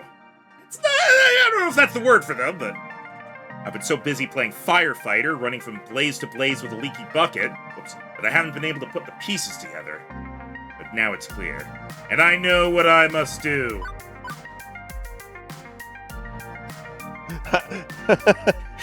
Laughing just because I read that first one. Your pardon me, it's time for Mr. Kun to go kick some ass. Good work, everyone. Wrap up your tasks. I'll handle the pranksters. I think I've got an idea of who's behind all this. Let's say good work. Yeah. Like, we know who's behind it, but... Good work, everyone. I'm proud of you, but the job's not finished yet. Gavin, order us replacement inventory. Ashley, find a plumber, the best we can afford. Naomi, finish up replacing the fried power supplies. As for me, I'm going to have a word with our miscreant. You know who to blame for this mess. I've got a pretty strong suspicion. Go get him, Rymax! I'm surprised we said it was an individual. And with a nod of solidarity, all of us split up, each on our own mission to thwart the ne'er-do-wells.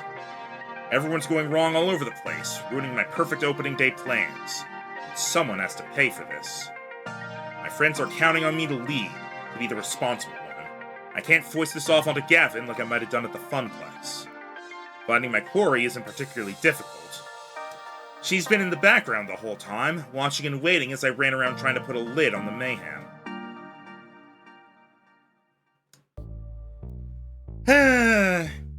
Yeah. I'll be honest, when at first I thought we were going to accuse the reviewer. I thought so too. Her eyes study me as I approach, grinning ear to ear. Hi, hello there. Figured it out, huh? Yeah, I can't say I understand the why, but I at least know the who. Matching fashion style is a pretty big clue. I guess a formal introduction's in order. Yeah, okay. The name's Sue!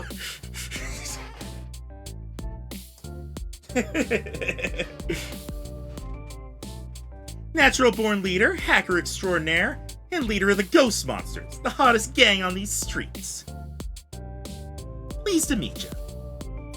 She playfully curtsies, her wicked smile never ceasing. And yeah, guess my friends were a little wild and crazy, leaning a bit heavy on the pranks. But clearly you were cool with that since you didn't kick any of us out. I respect that, I really do. Shows you know it's all in good fun. Let me make it up to you, okay? Sue steps back and taps a button on her smartwatch. Backstreet's the back! gang's all Alright! Rhino, can you spot the anime protagonist? All of them?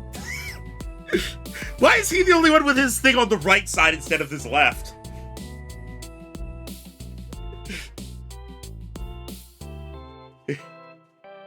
And He's from the the initiate. He's new to the gang.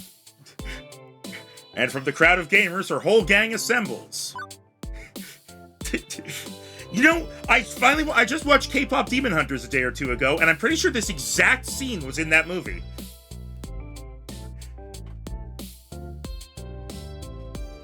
Gang, The gamers assemble scene. Gang, this is... What's your name again? Mr. Kun. Gang, Mr. Coon. this is... Gang, this is Rhymax. Rhymax, this is Inky, Blinky, Pinky, and Clyde. They really went in all in on it. Why not? Wobba Fett. Now then, she turns to face her ghost monsters. You were all very, very naughty, and I'd say you owe an apology. A big fat I'm sorry from each of you. Don't you agree? Each of them mumbles a semi-coherent, semi-sincere apology.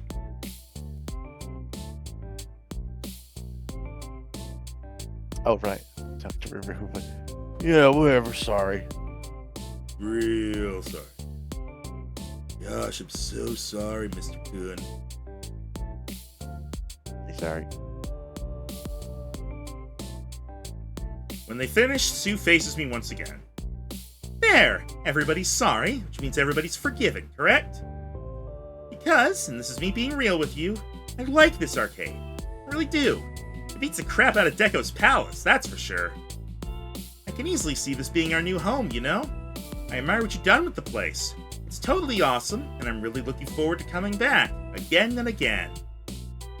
I definitely don't want to end our first day here on a sour note, no. So I'm glad we could communicate like adults, apologize for being naughty, and move on. Now okay, we may still ruffle a few feathers while we're here. That's cool, right? I'm sure you understand that it's all fun and games, nothing personal. So what do you say, friend? All's forgiven? I paused, taking in everything Sue rambled on about.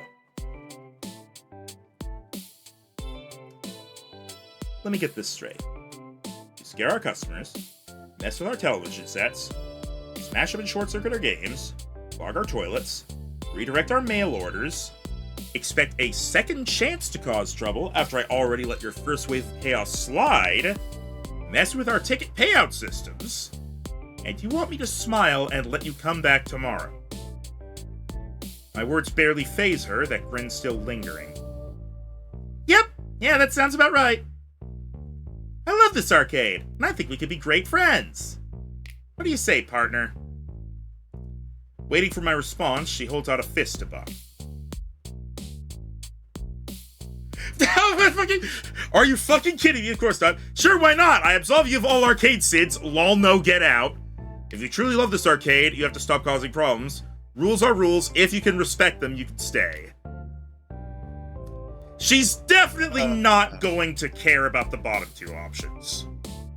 I mean, if she's being honest about the fact that she likes it and they just like to mess with the stuff she likes, we had to try and impress upon her that fucking with it makes it die. Rhino, it is incredibly obvious that she doesn't actually care. She doesn't care about this place, she just wants to fuck around here. When she says she likes it, she just means she likes being able to come here and fuck with things. We literally laid out everything that happened, and she was just like, yep, and I'm gonna do more of that!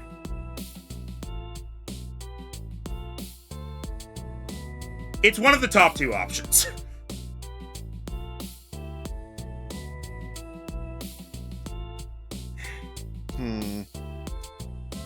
Because, like, she does not truly love this arcade. She doesn't. That's incredibly obvious. And she's not going to respect the rules.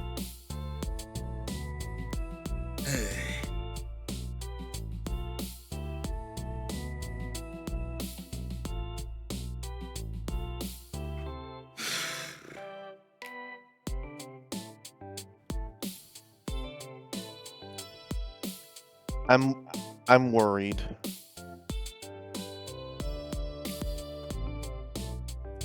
In what way?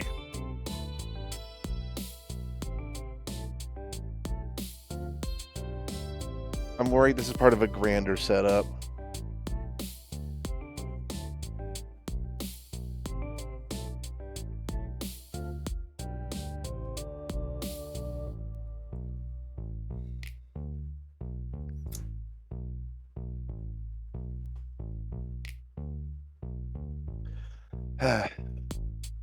Okay, what would you pick? Like, out of all four of them?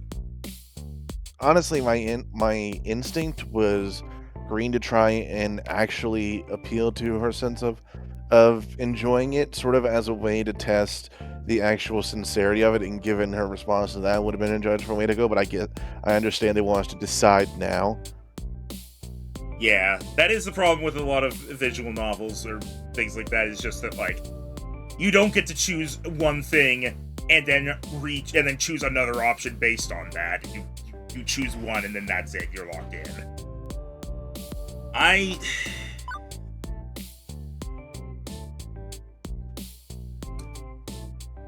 We can't keep having this every day, though. They messed with way too much.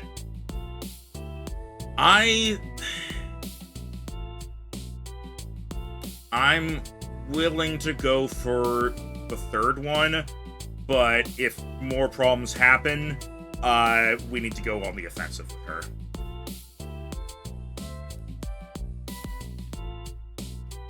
It's like,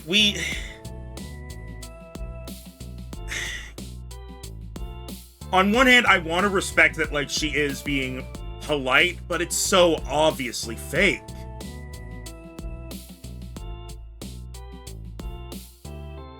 It's like that mafia polite at the moment.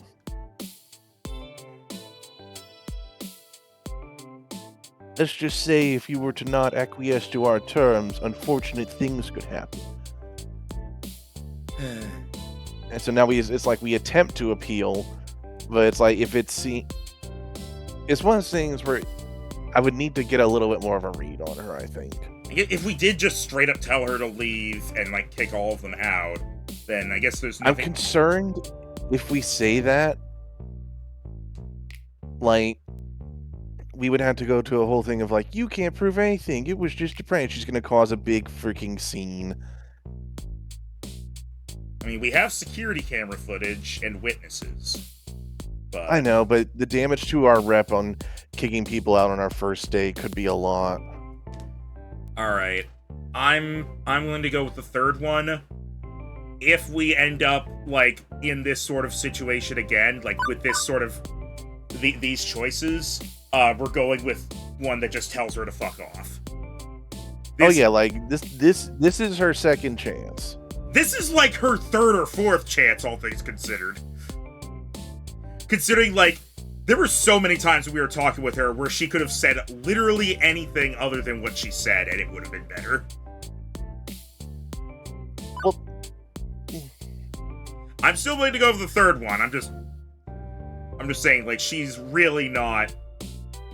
I'm also wondering if the card thing was a prank, or that's just something that did happen and we did help her out.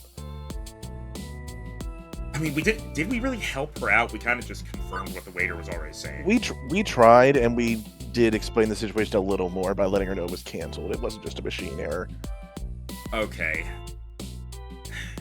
I'm trying to believe in people here. I just really don't believe in her, but I'll try it. Look, sure you're all good kids at heart, but if I let you hang around here and you just cause more problems, it's no good for any of us. If you sincerely love the Phoenix phenomenon, you'll understand I can't let you ruffle feathers, as you put it. I need to make sure everyone's having a good time. Well, yeah, I mean, I get that, right? So I might be willing to offer you another chance if you promise me you'll follow the rules from now on. That's the best I can do, okay? No helping it. Well, I'd like to work with you here, really, but promise is kind of a steep ask. Something's wrong. I'm a pretty empathetic sort of guy. I can tell when someone's being legit with me. And she's clearly genuine about wanting to come back. It seems conflicted. I'm wondering if what happened here is they were hired to mess everything up, and they did actually just like the place. Maybe they were hired by, like, Deco Nami or something? That's what we thought originally. That's why I was surprised when it's like, oh, we're just a local gang who pranks. But we did see them at Deco's Palace. Well, and not like, her. Yeah, not it's her. another. It's not her, but we saw some of them at Deco's Palace, and like, yeah, they go to arcades. Yeah, they've been to Deco's Palace, but even they said they went a bit hard on the prank, so that's why I think they were put up to this. Okay, That's my thought right now. I'll try to go with it. How hard is it to not hack machines and run wild? Why would that be a problem? Okay, see, normally I give you my word is bond, but, well, no ifs, ands, or buts. I need your word if I'm going to rebuild trust with you. We don't need to have to get the police involved here. We can keep this between us, right? Sue raises an eyebrow at that. Oh, you can see her at Deco spending on the choices you make. Okay, yeah, there was one path we didn't take there. She was probably there. Sue raises an eyebrow at that. Whoa, put the brakes on. Bad idea, friend. Really bad idea. You don't want to even think about getting the cops involved in this. No. Because, and this is me being honest with you because we're on such good terms, it won't do you any good. We'll be out and back on the streets within a day. Deco bail money. We've got friends in high places. We don't sell drugs or weapons, we sell information. And information as a currency is far more valuable than what other gangs trade in. So if we're doing this, we don't involve the pigs. Any problems, you come to me direct. That's my rule. Break that rule, and, well, you don't want to see what I can do with the push of a single button. Since when were you calling the shots? So now you're threatening me? I'm just telling you how it is. What you do now is entirely up to you. But before she can continue her tirade, we're rather rudely interrupted. Oh, for fuck's sake, what now? Why is just the Mafia here? Why is the Japanese schoolgirl mafia here? Rhino, that's called the Yakuza. God, powerful lesbians have arrived. All right, is the reason no one wanted this man a pizza place because it's in the middle of multi-gang territory? Is that what happened? I don't know. Do you want to be a delinquent leader? Well, you're Sue, so I guess I had to be. Congratulations, Rhino. You are the most powerful of the lesbian Yakuza. All right. Now the question is, do I go all in with the fact that her first word is boy? The answer is always yes. Or can I mix that with mafia somehow? Can you do the Australian Mafia? Boy is Australian? Oi, mate. I mean, I don't... It's not just Australian, but it is an Australian thing. I think it's Cockney. Okay, but it is also an Australian thing. It can be both. Oi, Sal. Yeah. Just keep going. Just keep going. Dude, how you think you're doing here? The thick tension. Percy, are these from your neighborhood? The thick tension that surrounded us melts away, redirected to the new challenger. All eyes glare towards them. Oh, great. Okay, Rymax, hold that thought. I got business to attend to. Damn right you do. Ghost monsters don't operate south of 23rd Street. You know damn well this is lovely chainsaw territory. None of you are wielding a chainsaw! Yet. Get lost or get tossed. If I wasn't confused before, I sure as heck am now. All I can do is watch this unfurl before me. Oh. With a collapse, Oh, great. Sue summons her buddies to her side. I'm sorry, south of what? I don't recall signing any non-compete agreement with you, darlings. Ghost monsters for life. Oh, ghost Okay, monsters? her voice is a lot more normal. This locker room gossip queen is disrespecting your fearless leader. What do we say to that? Nobody disses Sue on my watch. Nobody. Why do I have their accent now? Yeah, and I ain't scared to hit a chick. I'm an equal opportunity, socially maladjusted individual. Good for you, man. Think you got your answer, ladies. Now then, let's rumble! Please no. Well, to their credit, they didn't throw the first punch, but we're talking Han didn't shoot first levels of moral high ground there. Immediately, the ghost monsters and the lovely chainsaw are at each other's throats, grappling, punching, shoving each other. A baseball bat gets swung and clangs off the side of a racing game. Soda cans are thrown. Someone uproots a chair near the snack machines and that goes flying too. It's chaos. Complete and utter chaos. And it needs to stop now. Iris? Already calling the cops, Rymax. Han shot first. Correct.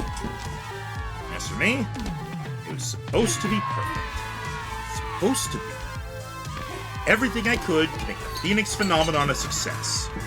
I did what I was supposed to do, and fate still screwed me over. But I can stand here lamenting that fact, or I can do something about it. I chose the latter. Priority 1, get the customers the hell out of here. Gavin and Ashley are already on that. I join in, trying to funnel the panicked crowd of kids and gamers out the door and away from the carnage. This way, hurry! In an orderly fashion, please. Out! Everybody out! Alright, so that's what the Max group is on. The fight spills into the restaurant area, fortunately well after anybody eating there had bailed on the place. This just adds greasy french fries to the mix of crap being thrown through the air at the opposing sides of its gang war. Damn it. I am not letting Whoa! that bitch. Oh, that's a gun. Yeah, that's a gun! That's worse than a chainsaw, some might say. Until now, Get away with that.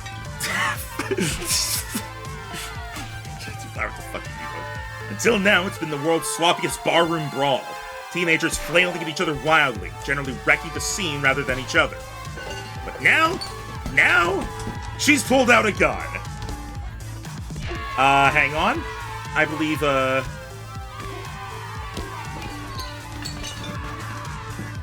I have the perfect soundboard for this.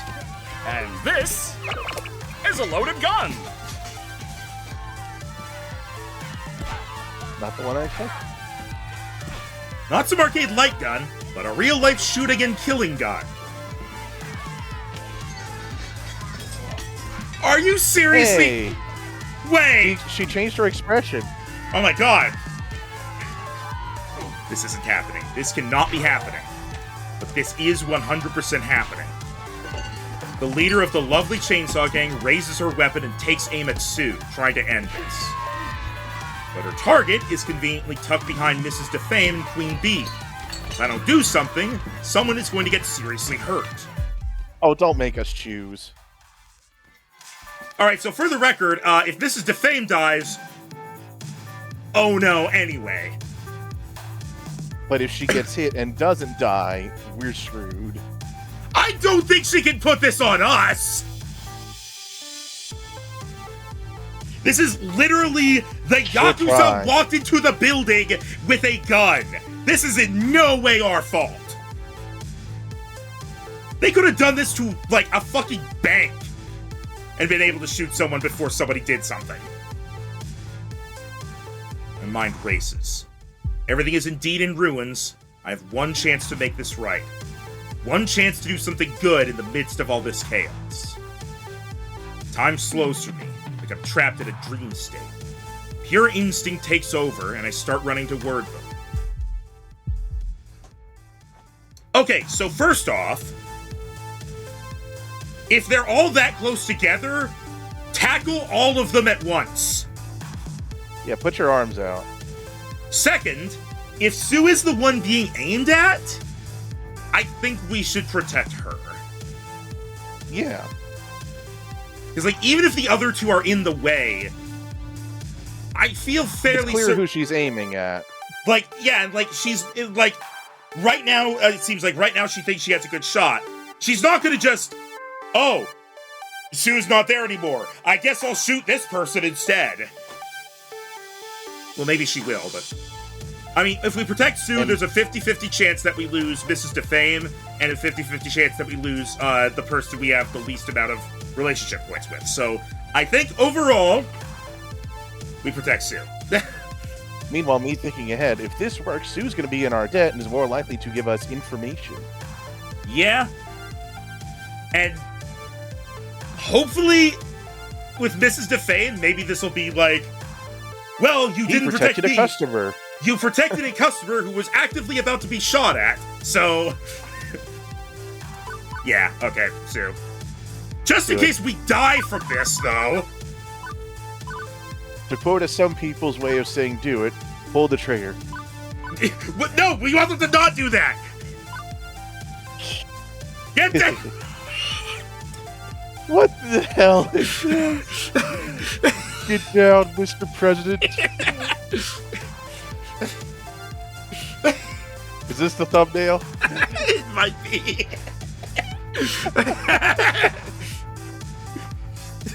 Freaking Mike Wazowski and Queen Bee over here. Get down. Oh, my spine. I mean my pancreas. Nope, wait. Appendix. There we go. I don't need that. You can shoot that. Now I was going to kill you. You wake up. Back to the show.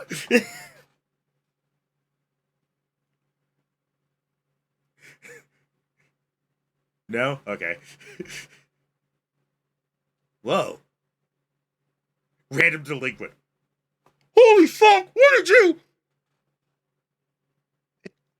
I was aiming for Sue. Pigs! Pigs! Oink oink! Run for it! Stay cool and wipe the footage first. Do it! Stay with us, Ryback. Stay with us. Help is on the way. Damn it, they know how to wipe footage. Hello, Ghost of Francine. Hey, Zelda's causing trouble. Hang on.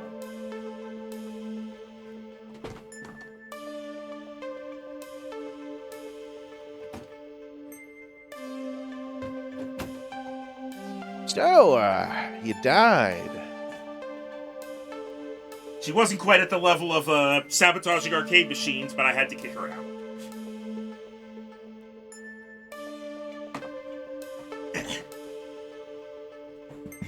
Does that make Francine the Dumbledore of arcade spirits?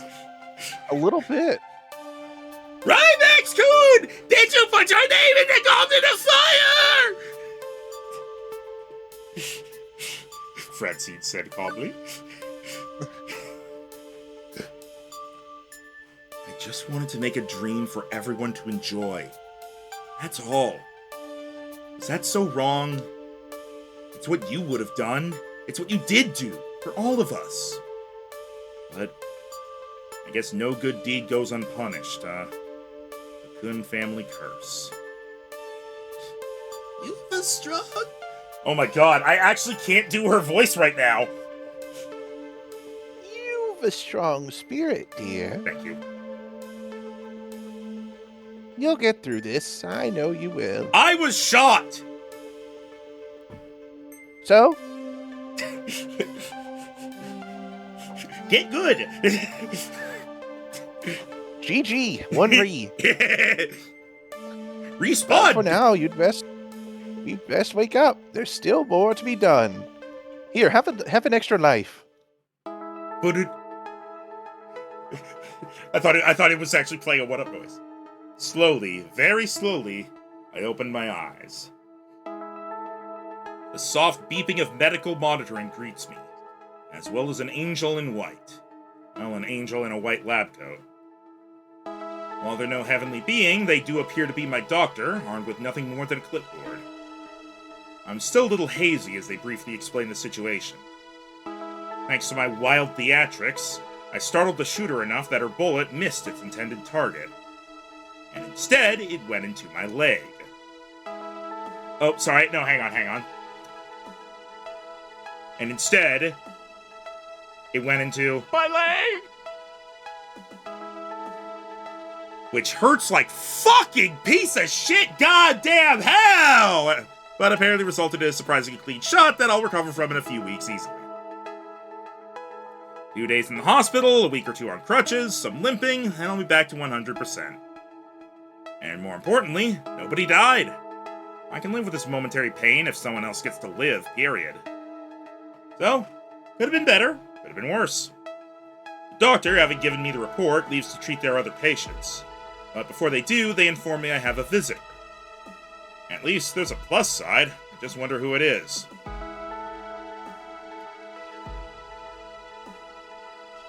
You know, I thought it was going to be Sue.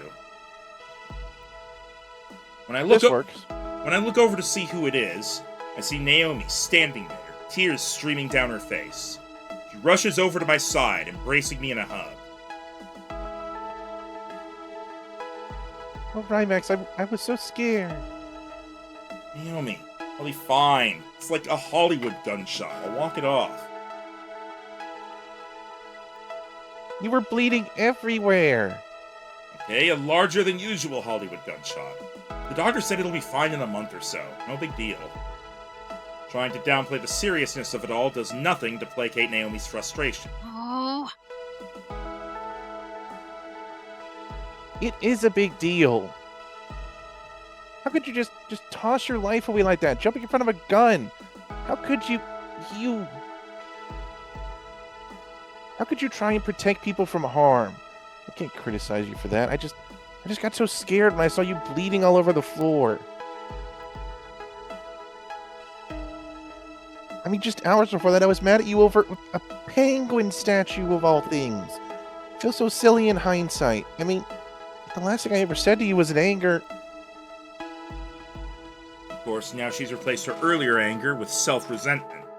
Not exactly an improvement. Having newfound perspective is great, but it also means you shouldn't be so mad at yourself. It's okay, Naomi, you stood up for what you believed in, and I love you for that. None of us came off looking great there, you or I, but we can learn and move on. That bottom one doesn't seem like the best choice. I think the middle one. Yeah. I offer her a gentle smile and take her hand. I admire you, Naomi. You stood up for what you believed in this morning. Right or wrong doesn't matter. Angry words don't matter. What matters is your spirit. I'm never going to hate you for speaking your mind. And we can't always agree on everything. Arguments happen. And they won't tear us apart. Not ever. I promise you that. When I'm yelling at you about a silly penguin? Well, as long as you're fine with me throwing it off of Cool Cool Mountain later. Well, I can't say I enjoy being yelled at about a silly penguin, but I don't think it's going to make me abandon ship either. Naomi sighs and wipes away some tears. I can be very opinionated, let's say, but that doesn't mean I need to yell.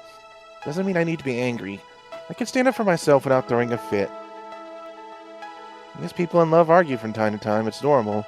But next time I'll try and do it without the fireworks. And I'll promise the same thing in turn. As long as you remember that we love each other, no matter what, we can talk through any problem. It's gonna take a lot more than a little shouting about a penguin to make me break up with you. I think you're stuck with me for a long, long time. And yet you can't even say my name.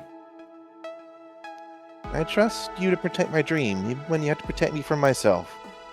I hate having to pull you back from that dream, though. You're not. You're helping me be realistic about things. Miss Francine was a dreamer, but she also tried to be realistic. I should aspire to be more like her. I guess I just freaked out a little when Gavin stepped in and stepped on my idea. Obviously, he doesn't care about my dream the way you do. And we're back to the Gavin versus Naomi rivalry. When I was only a floor attendant, it wasn't really my responsibility to sort that one out. But as the new boss, I think it's time to try to put this one to bed. Gavin isn't exactly a fire-breathing monster, you know. He's a mere human with all their flaws. We're one team fighting against the world. He fights just as hard for all our dreams. See things from his perspective, and you'll understand he's trying his best to help us all.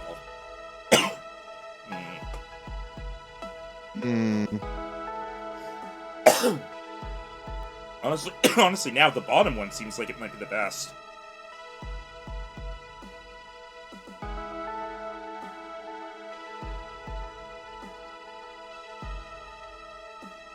Yeah, I think I'd go with that. Because like earlier, even like Gavin was saying, I should think about things from Naomi's perspective, and now we're telling her to kind of do the same thing. Yeah. Gavin's not perfect, far from it. He's a lot like you. He's standing up for what he believes in, trying to help us make the Phoenix phenomenon succeed. This is all about perspective, seeing things from each other's point of view. We have to try, Naomi. We have to try to understand each other if we're going to make this work. That means you and I, and it means you and Gavin. I know that. That's why they renamed it as Flexible in the sequel to avoid the basic bias. Yeah, that was probably a good choice. Having one that's, like, neutral or basic definitely feels like... It feels like the cop-out choice a lot of the time. Like, not like the choice itself feels like it. I just mean, like, if you choose something that you know is categorized as that, it feels like a cop-out. I guess I should give him the benefit of a doubt a bit more than I do. Exactly. But you two have a lot more in common than you realize. You're both little spitfires of passion, at least. You try to get along better with him, please? Try to understand him, instead of us falling back on assuming he's a villain. Okay, for you, I can try. I'd like to avoid something like this happening again. I want us to get along, honest, all of us. And speak of the devil of the Phoenix phenomenon arrives. Apologies. Am I interrupting? I wanted to be certain Rymax was well. You'll be fine. We'll be fine. All of us.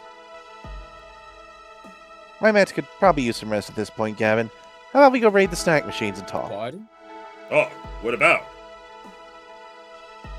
You know, stuff and things. Things. I feel like we never actually sit down and talk, you and I.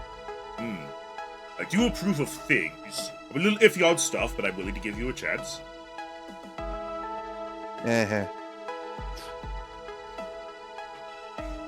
What?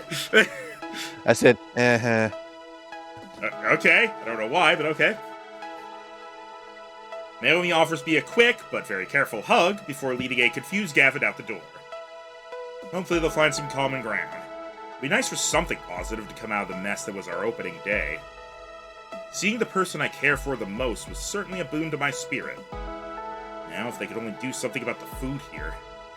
With my heart calmed, my body finally tells me it's exhausted. I snuggle into the covers as a yawn escapes me. Just as I'm about to roll over and drift off to sleep, another visitor drops in. It's likely well past visiting hours, but with no small amount of both dread and relief, I'm glad to see her. Now it's... Oh. I thought it was gonna be Sue!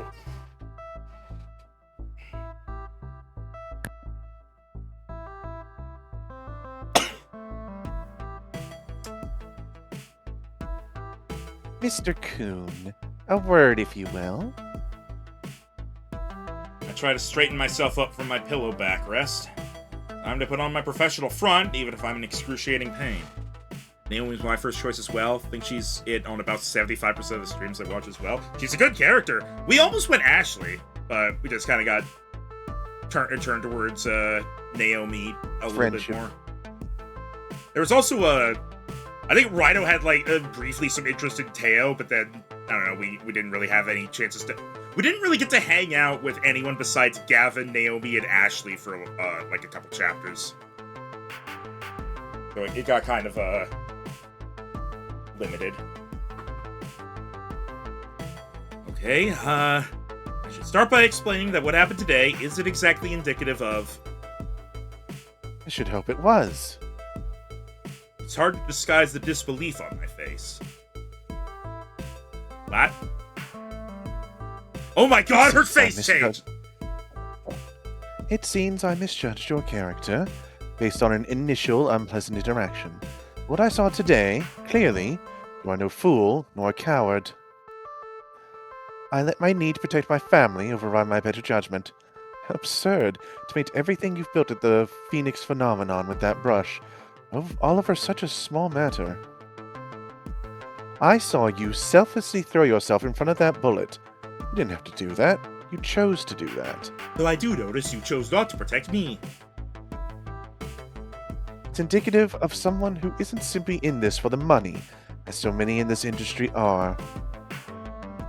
While I'm uncertain as to why you protected that young criminal, I suppose someone who respects life deeply enough to even protect someone like her is to be respected. I suppose I become a bit jaded from all those eager to cash in on the arcade scene. All the large-scale arcades I had to review tend to be very impersonal and cold. So, you were impressed with our arcade? I didn't say that. I was impressed with you. Oh yeah, that's basically the line. And let's not go that far. Can't say I was thrilled with the amount of mayhem and disaster going on even before a gang war broke out. But I will also say I've only ever seen that amount of mayhem and disaster once before. It's highly unusual, to say the least. Last time I reviewed a small up-and-coming arcade similar to yours, everything went wrong. Everything. It was on fire. I wrote my review in an honest fashion, and as a result of my scathing pen, the place was sold and closed down within a month. Sold to a notable figure in this industry. Ah, she's starting to realize. Wait, you don't Standing here, Harry. I realize. DK has no grace. He has a funny face. Yes, Deco Nami. Like as I said that, the beat comes back. Deco Nami.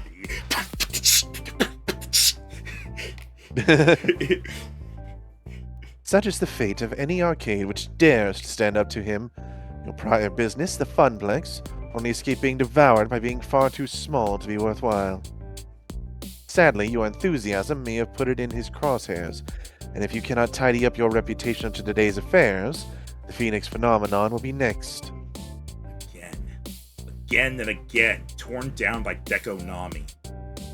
This time he didn't even have to lift a finger. By pure coincidence, the ghost monsters wrecked everything before he could exact any revenge. All he has to do is swoop in and buy out what's left of our dreams. However, I have come to a decision. Given I was a first-hand witness to your troubles, which were clearly not your fault, and given your willingness to put even your own life on the line for your arcade, I am going to tell my editor I need more time, and I want to return in 1 week to get a more accurate and mature overview of your operation. 1 week. That's the best I can offer you. It's a difficult hole to climb out of, Mr. Coon.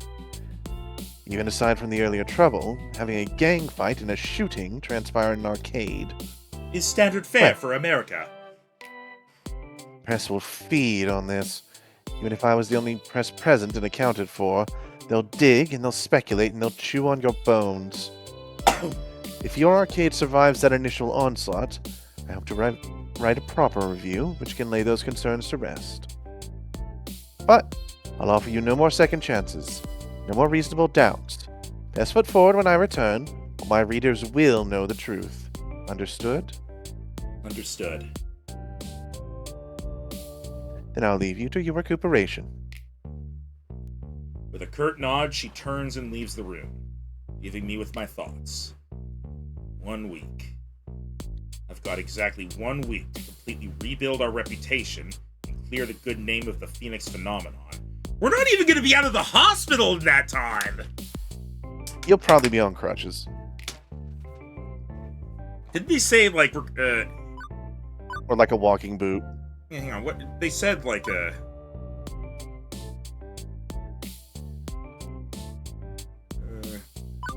They said you'll be fine after a few weeks. Doesn't mean you'll be in the hospital that whole time. oh, 2 days in the hospital, a week or two on crutches. Okay. I thought they said a week or two in the hospital. Otherwise, it's game over for all of us. Oh, I don't Now, have. when does Sue show up? I don't have the thing anymore. I thought I had the game over. Whatever. I don't have a game over sound on here after all. I thought I did. I have this.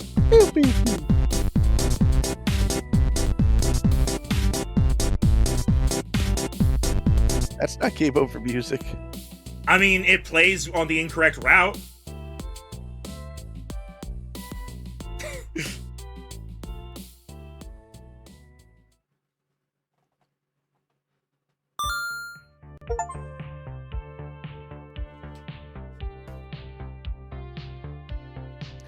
You've cleared level 7 of Arcade Spirits. A winner is you. Now let's see your score. You're proving to be a gentle, sweet, and compassionate soul. Also, you've scored 24,100 points. Woohoo! Woo! And now, let's have one last pizza fact. 62% of Americans prefer meat toppings on their pizza, while 38% prefer vegetarian. Everybody loves different kinds of pizza, and that's a beautiful thing. I don't think there's any, like, vegetarian pizza toppings I like besides extra cheese or extra sauce. Like, I don't Mushrooms. I don't like having mushrooms or, like, peppers, olives.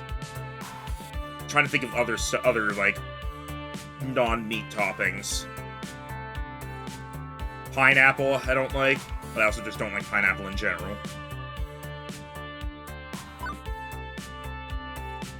Alright.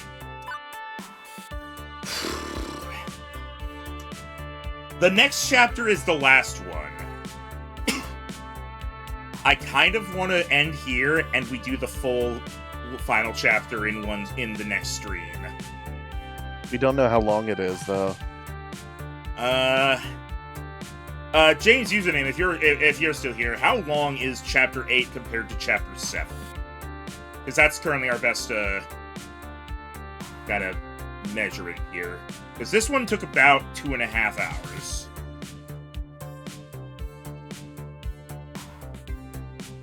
So if the next one is within like 4 to 4.5 hours, then we can then we can still do it. I'm pretty sure. Also, to be fair, if most streamers get through in about 2 hours, okay, then yeah, and then I think it'd be fine.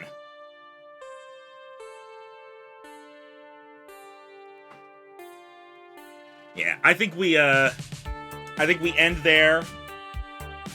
Add time for digressions if you want, though. Well, I mean, if they get through it in about 2 hours, I don't think we're gonna spend more than 2 hours fucking around in that time. So,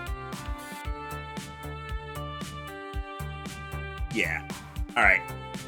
I think let's do it next time, because otherwise, if we start it now, we're gonna be ending with like half an hour of the chapter left. Fair enough. Alright. We'll go ahead and make 2 saves. Alright. So what are the... Oh yeah, the prizes. We have this stuff. Kill screen. What is this? Yeah, no problem, James. We were happy to get back to it after we were cursed for so long. Yeah. Hopefully we'll be able to finish this up next week. I'll probably put it on for, It was- like, Monday. It was Dekonami. He was trying to keep us from finishing the game. Their arcade can't beat mine if they never even named their arcade. Him and Alright. his DDR hacker.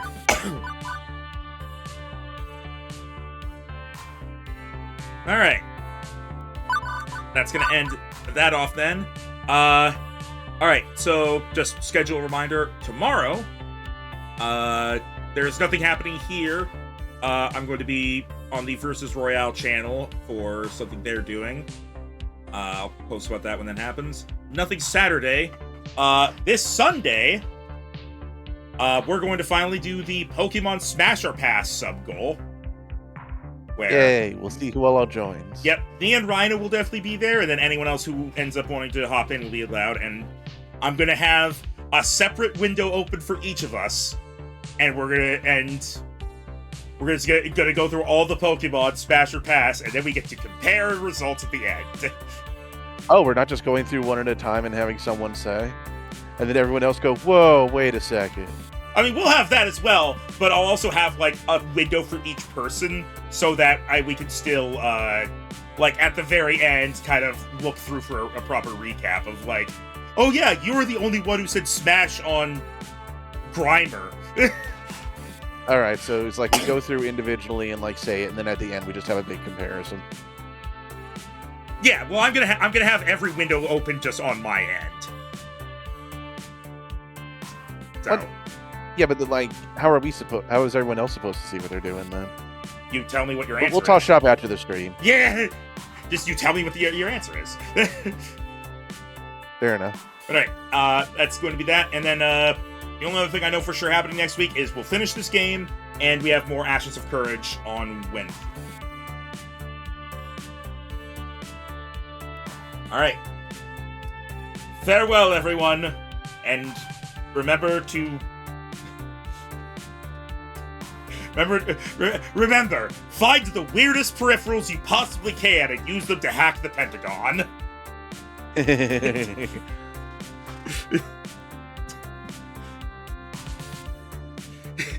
Coming with like the Link's crossbow training crossbow add-on. Phew! I'm in.